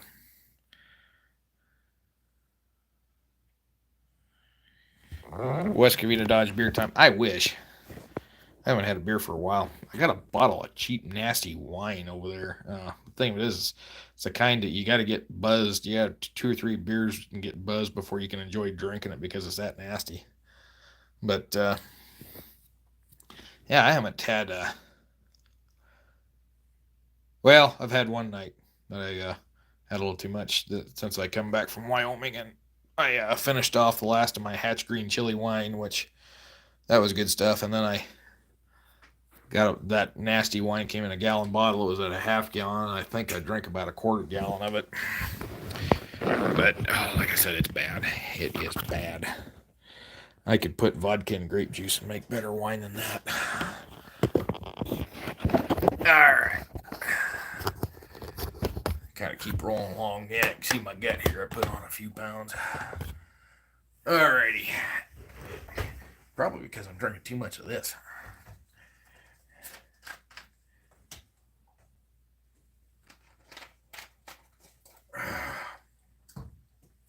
So old things that kind of dried out there. I'm going to give it a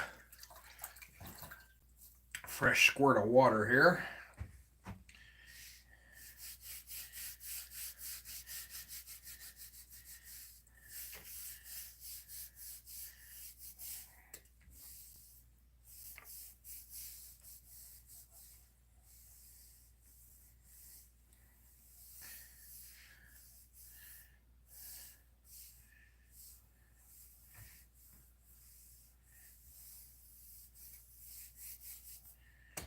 We'll let that soak in.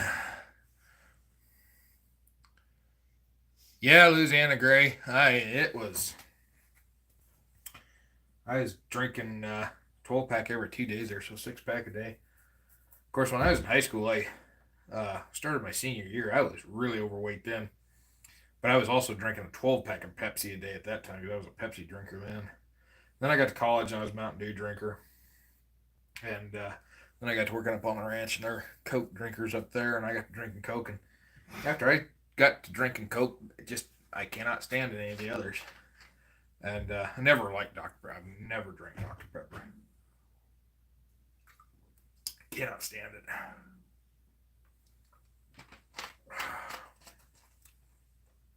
But I wish Coke wasn't so bad for you. God. Alrighty. So to start out with on my beveling, what I'm going to do here is I'm going to grab my Steep beveler, which is a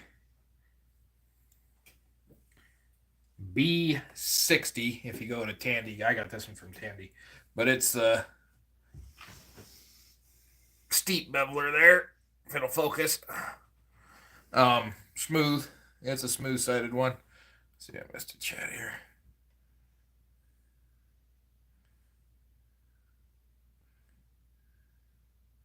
Yeah, Louisiana, them cigarettes will get you. I smoked for the better part of 9 years, and when I finally got away from it, that was probably the best decision I'd ever made. So anyway, I'm gonna let this dry just a little bit more. It's still kind of looking really wet in there. But yeah, I got away from them and I went to chewing, and then had a canker sore that went from one side of my mouth to the other, so I quit chewing for a while. And then I was out against Fort and we was doing a living history thing there, and the guy had a tobacco twist, and it was natural tobacco, and I took a chew on that. Well, I say natural; they put sugar and stuff in it, sweetened it up, but took a chew off that, and I really liked it. Reminded me of Red Man, so I bought a pack of Red Man, and so now I'm chewing Red Man, but I don't chew it a lot. In fact, this will probably last me about 2 weeks, which is a good thing because it's $15 a pouch here in Colorado. But yeah, nice thing about it is it doesn't have all that extra nicotine and crap put in it that some of the other chew does. I don't get the hankerings for this near as bad as I do when I did when I was on Copenhagen. But don't get me wrong, I get the hankers, but it's mostly for something to do. Speaking of which, I'm going to throw one in. Oh, let's see. Yeah, Louisiana says, yeah, I noticed that Red Man shirt one day. I had Red Man since I was a small kid. Yeah, it's popular around out here. Of course, now it's called America's Best. But I always buy the green pouch. Now, I made a mistake one day, and the store that I went to didn't have the green pouch. They had the gold pouch, and the gold pouch is the one they pack the nicotine into. I bought that pouch, and holy Moses, I went through it pretty quick.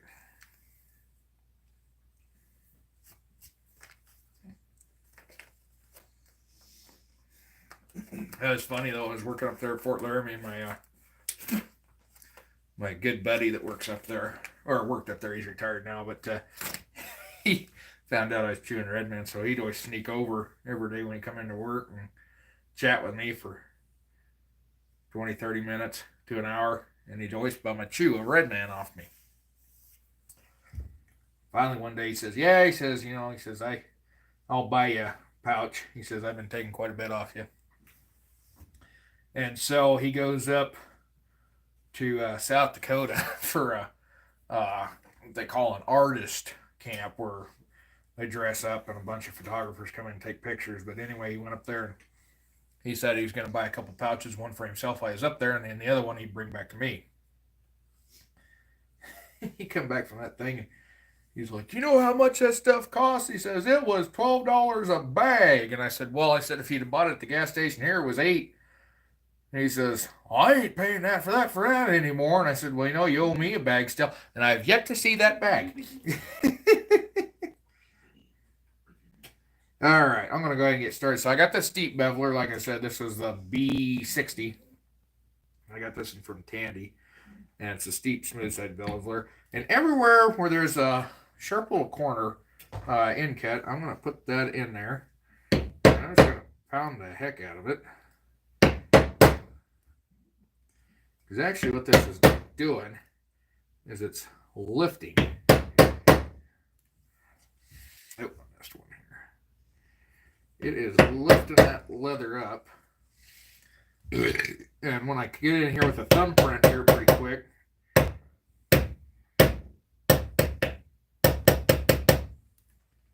this is where you tell too if you cut too deep, because it'll sure show up. But when I get in here with that thumbprint, I will go in between there on the leaf side, and it really brings the detail of the leaf out.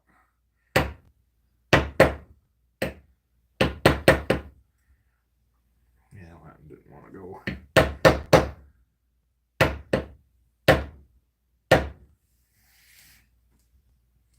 You want to be careful. I'm on 9-ounce leather, so I'm not as worried.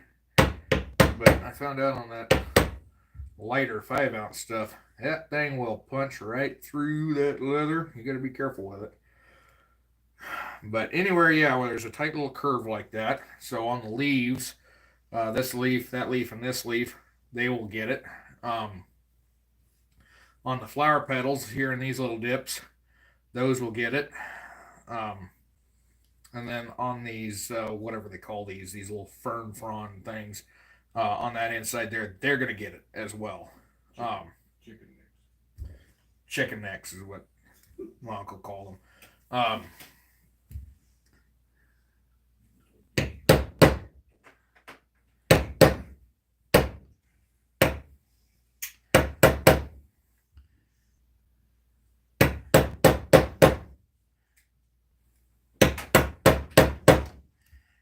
Oh, and Garrett, if you're still out there watching, if not, I'll probably be calling you tomorrow anyway. But if you're still out there watching, I was going to tell you, you guys come out in a week, bring them other implements that you need holsters for, and I will make sure I can get a pattern off them right quick. And if I can get it done, I got a holster for you to take home with you.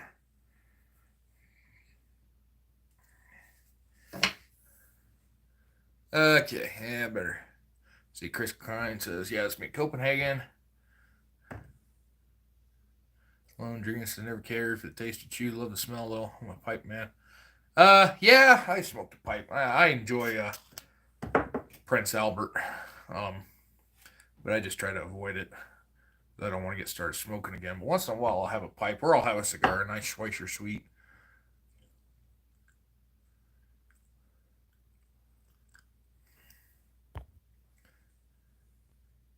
Yeah, Louisiana. Oh, that's funny. I got a funny story. That's my dad chewed all while I was a kid growing up. And my sister one day, well, when my sister was little, like 2, 3 years old,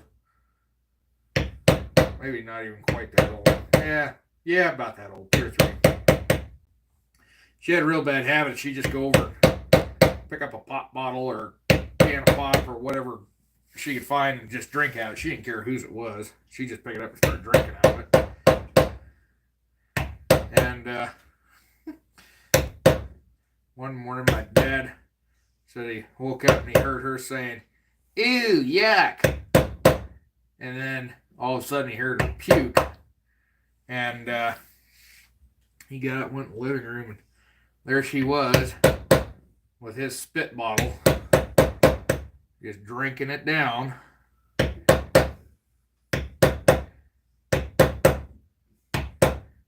If I recall correctly, I think it still took about 3 whoopings after that to finally get it through her head that you don't just pick up random bottles and drink out of it. Especially in our house. And I do remember my sister also eating cigarette butts at one point.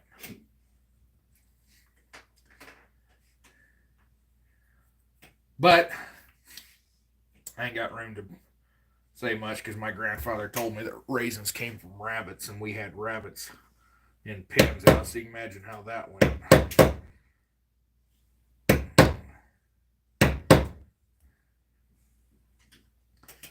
If Grandma could have got a hold of Grandpa that day, I think he'd have been in a lot worse shape.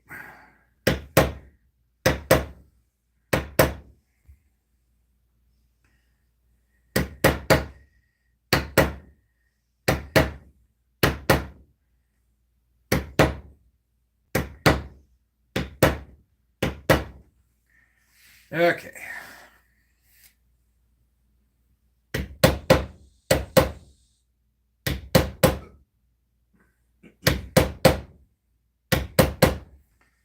So yeah, I'm just going around, like I said, on those steep spots. I'm just pushing that up.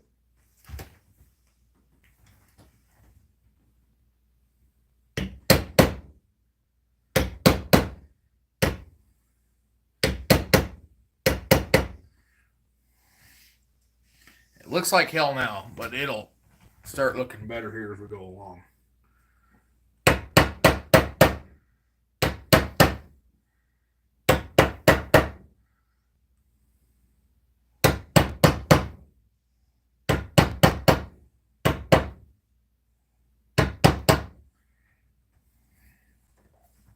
Make sure I ain't punching through. No, I ain't punching through yet.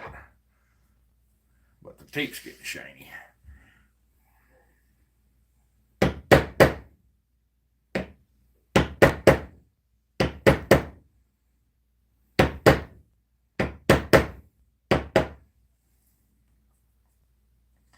Okay. Then on these chicken necks, fern fronds, whatever the heck they are, I'm just going to do this whole inside piece.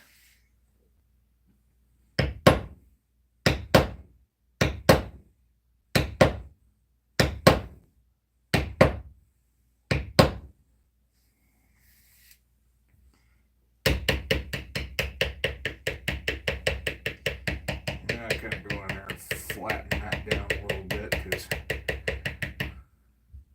it's kind of ugly looking in there.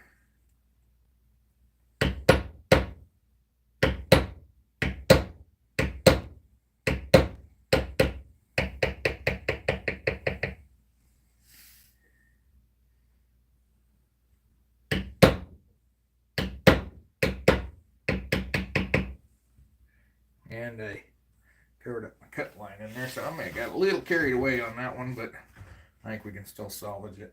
In fact, I'm gonna see if I can do that right quick. Liquid's got the smaller.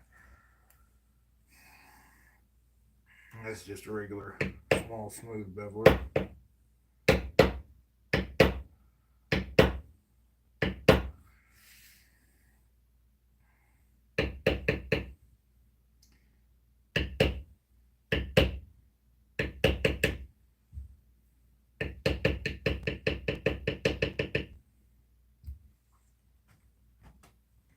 Yeah, set it back up.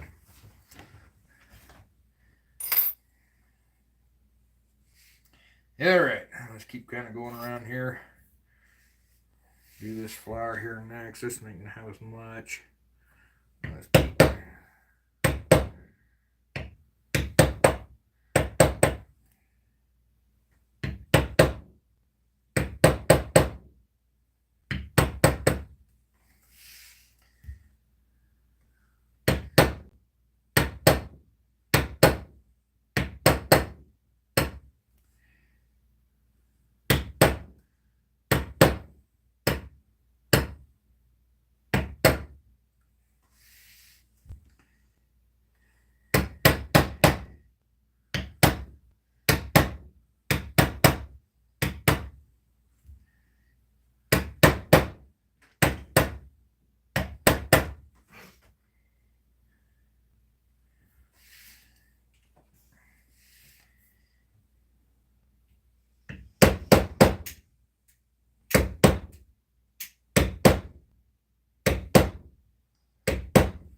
still mashed it down. Let's see if I can stand it back up here.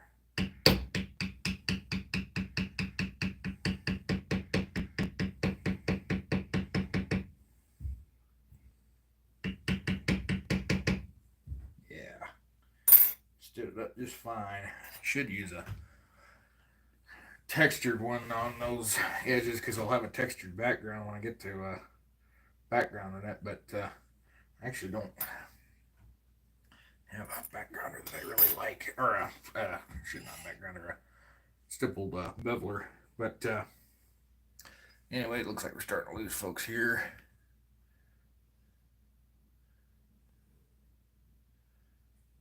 That doesn't look like anything too interesting.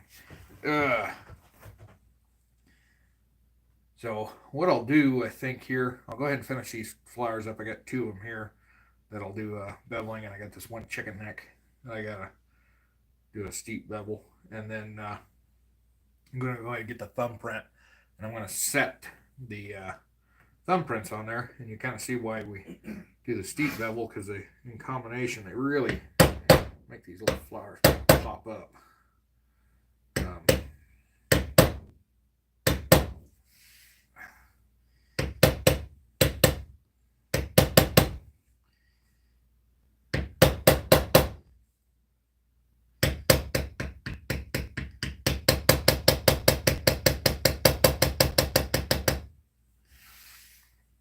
But I need to get another mallet. I need to get a heavier mallet.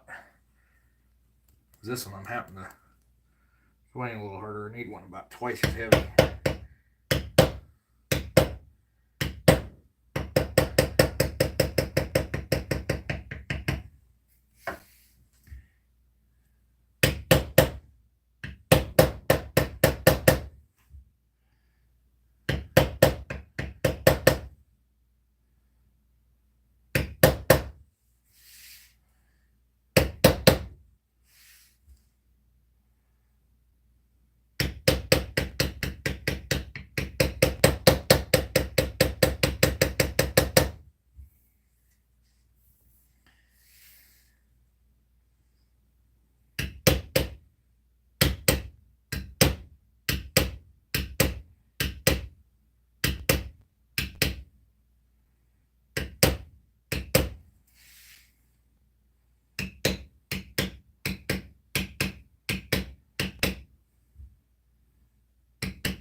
All right, one more flower here.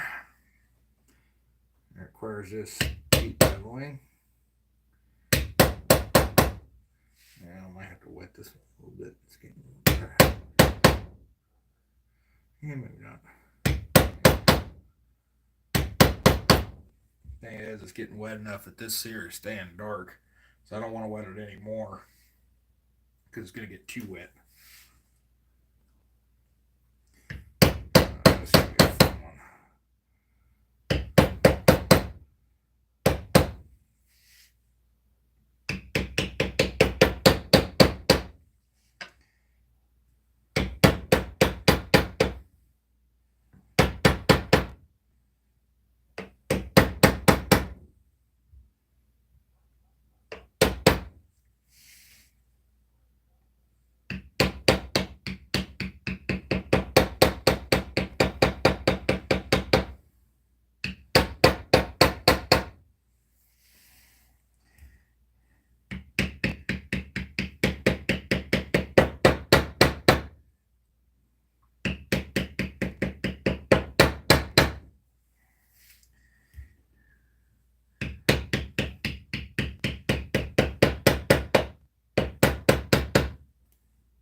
All right.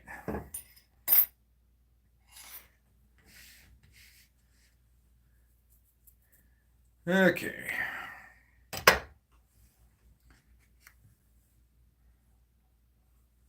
So I just got this one thumbprint in. It's brand new from Springfield, and I'm sitting there looking at it. I'm not real impressed with it. It's a hair smaller than this one, but the thing is, it's got a real steep edge. This one's got a rounded edge. So I'm going to test it here.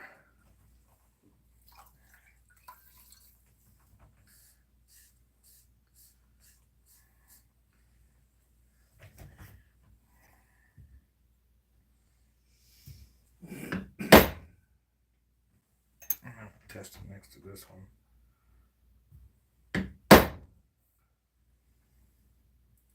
Yeah, that's not bad. It's not as bad as I thought.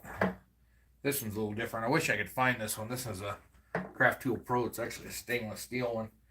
My uncle got it. He can't remember, and I can't find it online anywhere. But for some of this bigger stuff, I got a bigger one here. I screwed up. This one's got the lines going this way. This one's got the lines going this way.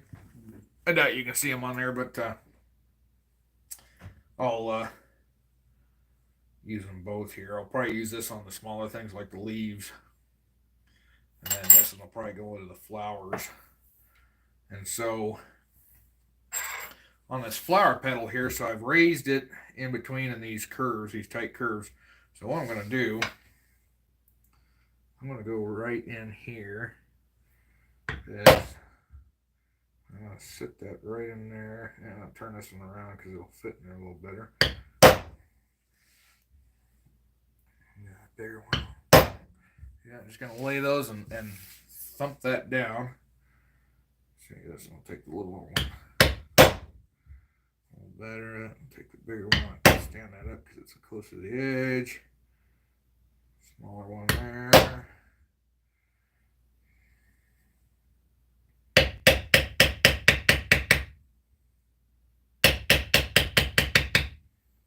Let's drag those down a little bit.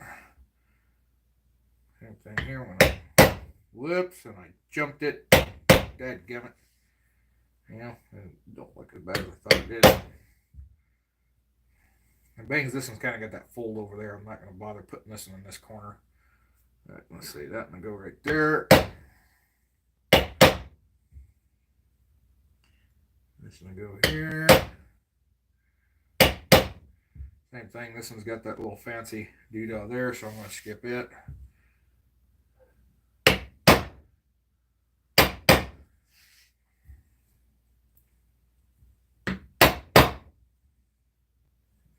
It's got a tight one there, so actually that one is smaller.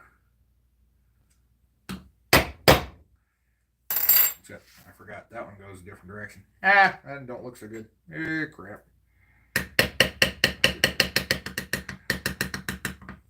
Yeah, we can fix that.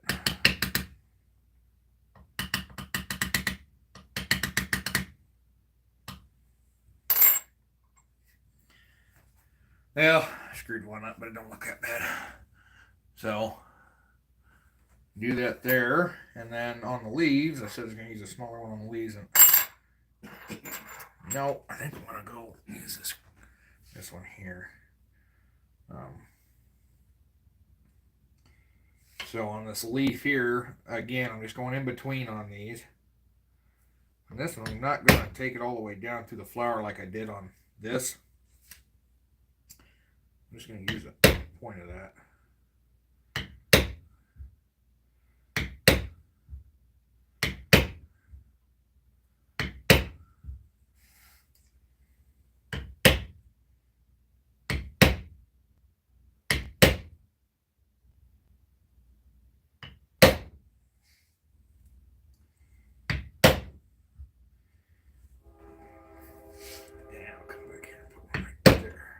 Whoops, got a little too hard on that one.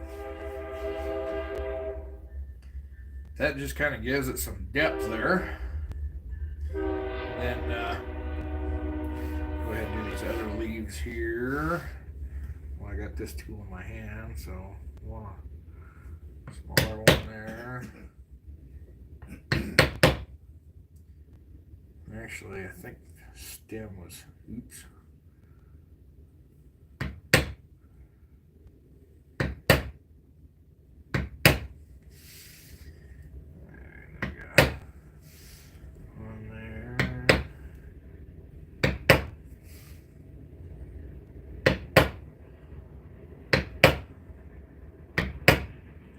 Notice I'm kind of angling down towards the stem, except I didn't on that one. Oh well, kind of got screwed up there.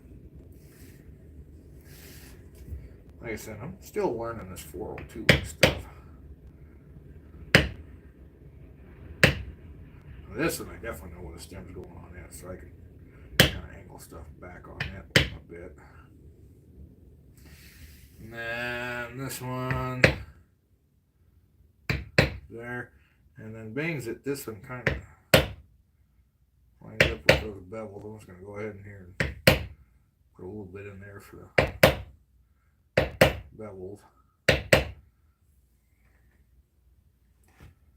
All right. Then same thing on this flower here. You can come in here, and I'm not going to go all the way down on this one. I'm just going to go kind of right here in the corners.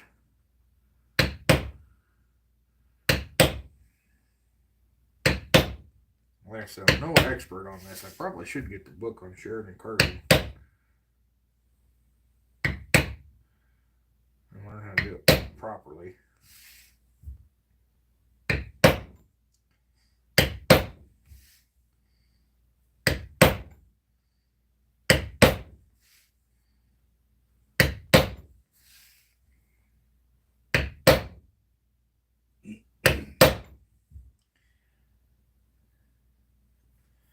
It really starts to bring them to life when you do all that on there.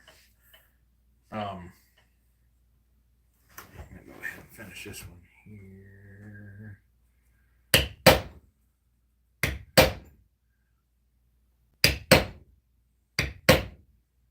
Oops, get a little over there.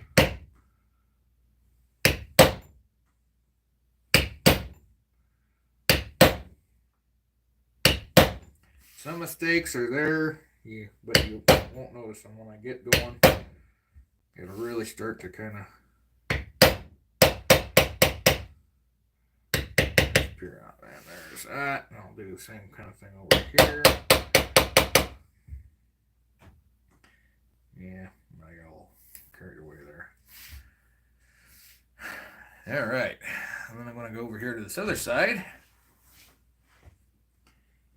And we're going to do this one.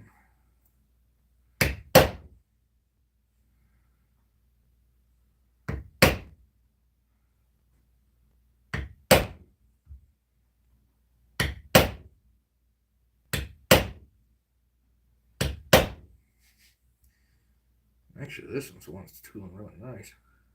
Which actually might be about the right dampness. Now, some of these, depending on how tight that little dimple there is, determine how which end of the tool I'll put there. If it's a really small one, I'll flip it around, use the small end. If it's good sized, I'll use the big end.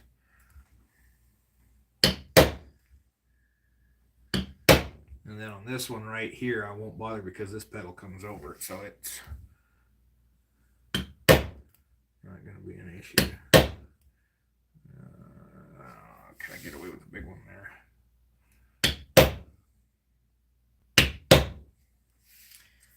There we go. Actually, these two here,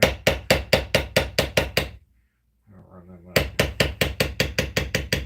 little bit longer into there.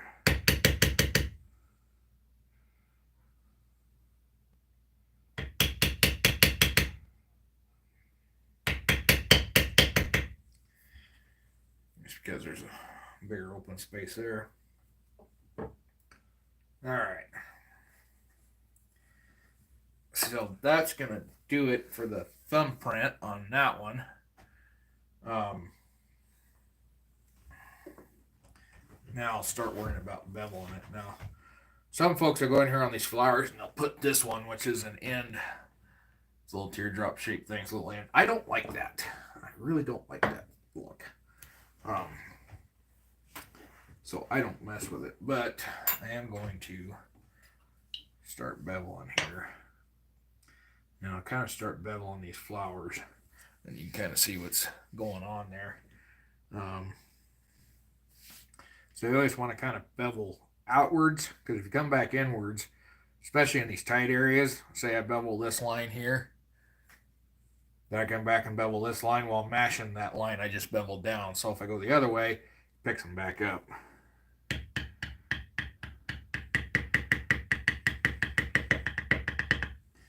And I'll go through where I hit that with these, I should have started right here.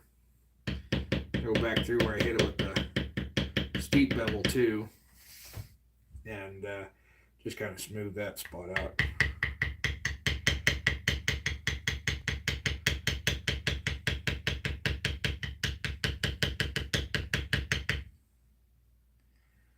For whatever reason, this flyer just does not look good. I'm not really impressed with it. And I've also noticed it helps too. Put the weight on it.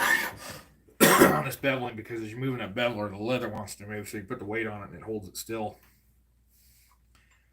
All right.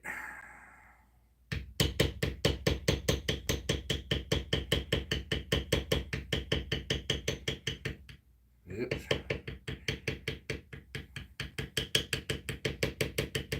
Now you notice I'm not wailing on it this time. I don't need to wail on it.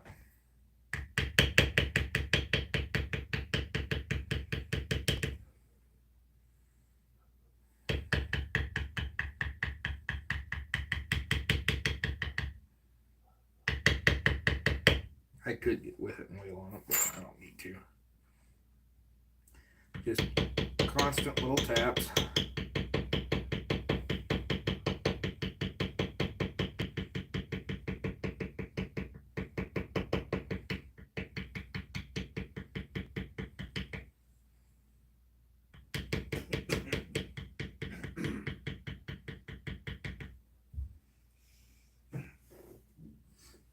Alright, now I'll come back and I'll do this part of the flower.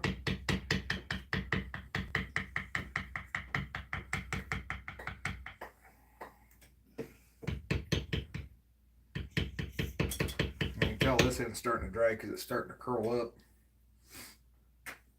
So I'll have to wet that again, but I don't want to wet it too much.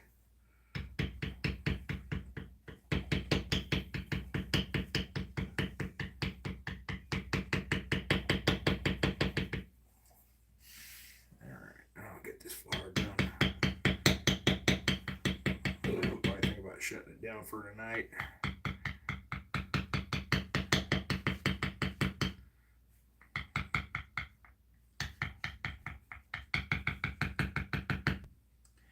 Now let's see, I need to do that.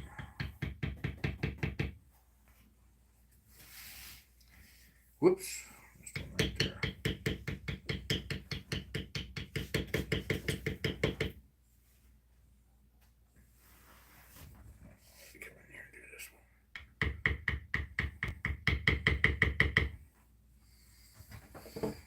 For whatever reason. Oh, ow, my shoulder just said no more. Oh, Jesus. For whatever reason, I don't like how this flower turned out at all. Oh, yeah, my shoulder's really saying stop. Oh, Jesus. Ouch. Oh, I just realized I missed a steep. I should have done a steep bevel on that little thing right there, but I'll do that later. I ain't going to mess with it tonight.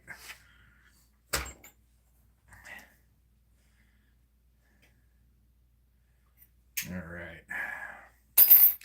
So anyway, I'm gonna check the chat here, and then we're gonna call it good for tonight. But I'll flip it around and give you all a close up here. And that's what she's looking like. Like I said, yeah, I don't like how this flower's turning out, but the rest of them look good. So on these, I'll wind up beveling them. Then I'll take that thumbprint and I'll go right down the middle of each one of these little petals, and the same on this one over here as well. And that'll just give them a little extra depth. And then, I'm going to go ahead and bevel everything on here. And then I'll start doing those little dimples through there. I'll do that on the fronds, the chicken necks and stuff. But I'm going to sit down here, read the chats for about 2-3 minutes. And then I'm going to go home and go to bed. Probably, well, I may not go to bed just yet, but I'm going to go home and sit down because my shoulder says no more. I don't know why this thing is so zoomed in. Sorry, not flipping off you, it's flipping off somebody else. I didn't realize it was in front of the camera when I did that. Dryball Jimmy over here is being a knothead saying nasty words. Okay, Louisiana Gray had to sign out. LC says, I have to finish watching this tomorrow. Got to get some rest. Wonderful show, Duke. Enjoyed. Thanks for bringing us along. Absolutely. And I might do it again tomorrow. During the day, I might do some more tooling on it. It depends, because during the day, especially in the morning, this is kind of a Grand Central Station over here. All the family comes over for coffee in the morning, which means having my grandmother, the baby, my sister, my dad, me, the cat, Leroy. And I've got to scrape heights tomorrow too, and I should have got that done today because it's 70 degrees, but tomorrow's going to be 30 some and rainy. But I got some deer hides I've just got to get done. I about got all the hair off of them. I had to quit the other day because my shoulder told me to quit. But I might do that in the morning. Then I'll take a shower and finish doing this in the afternoon. All right. Lone Dragoon says, I hadn't heard a train go by since I spent some time in Kansas, bringing along back good memories. Just about everywhere I lived except for Dupree, South Dakota. I was on a ranch up there. And about everywhere I lived, there's been a dadgum train. And when I was in Rapid City, the college was across the street basically from where they did repairs. They'd run the trains in, middle of town, and they'd work on the engines and repair them in there. So you was always hearing those horns middle of the night. Drove me nuts. When I was up in Thermopolis, Wyoming, had the trains going through there all the time. Of course, I was a little bit further away from the tracks there, but still heard them every night. And, here, the rail yard is about, or the rail line's about 100 yards from the back door here. Maybe 150. And up there in Wyoming, now that I'm in Torrington, it's not going to be as bad. But when I was in Lingle, I was real close to the train rail line. When I was in the town of Fort Laramie, the train runs through there, and they're always on the horns. There's always the one guy that's got to start his horn a mile outside of town and run it till he's a mile outside the other side of town. And the thing of it is, I know what driver it is because he comes through here too. The same rail line that runs through Fort Laramie up there runs down here, Burlington Northern. At least that's actually up there at UP, but Burlington Northern has a lease on it.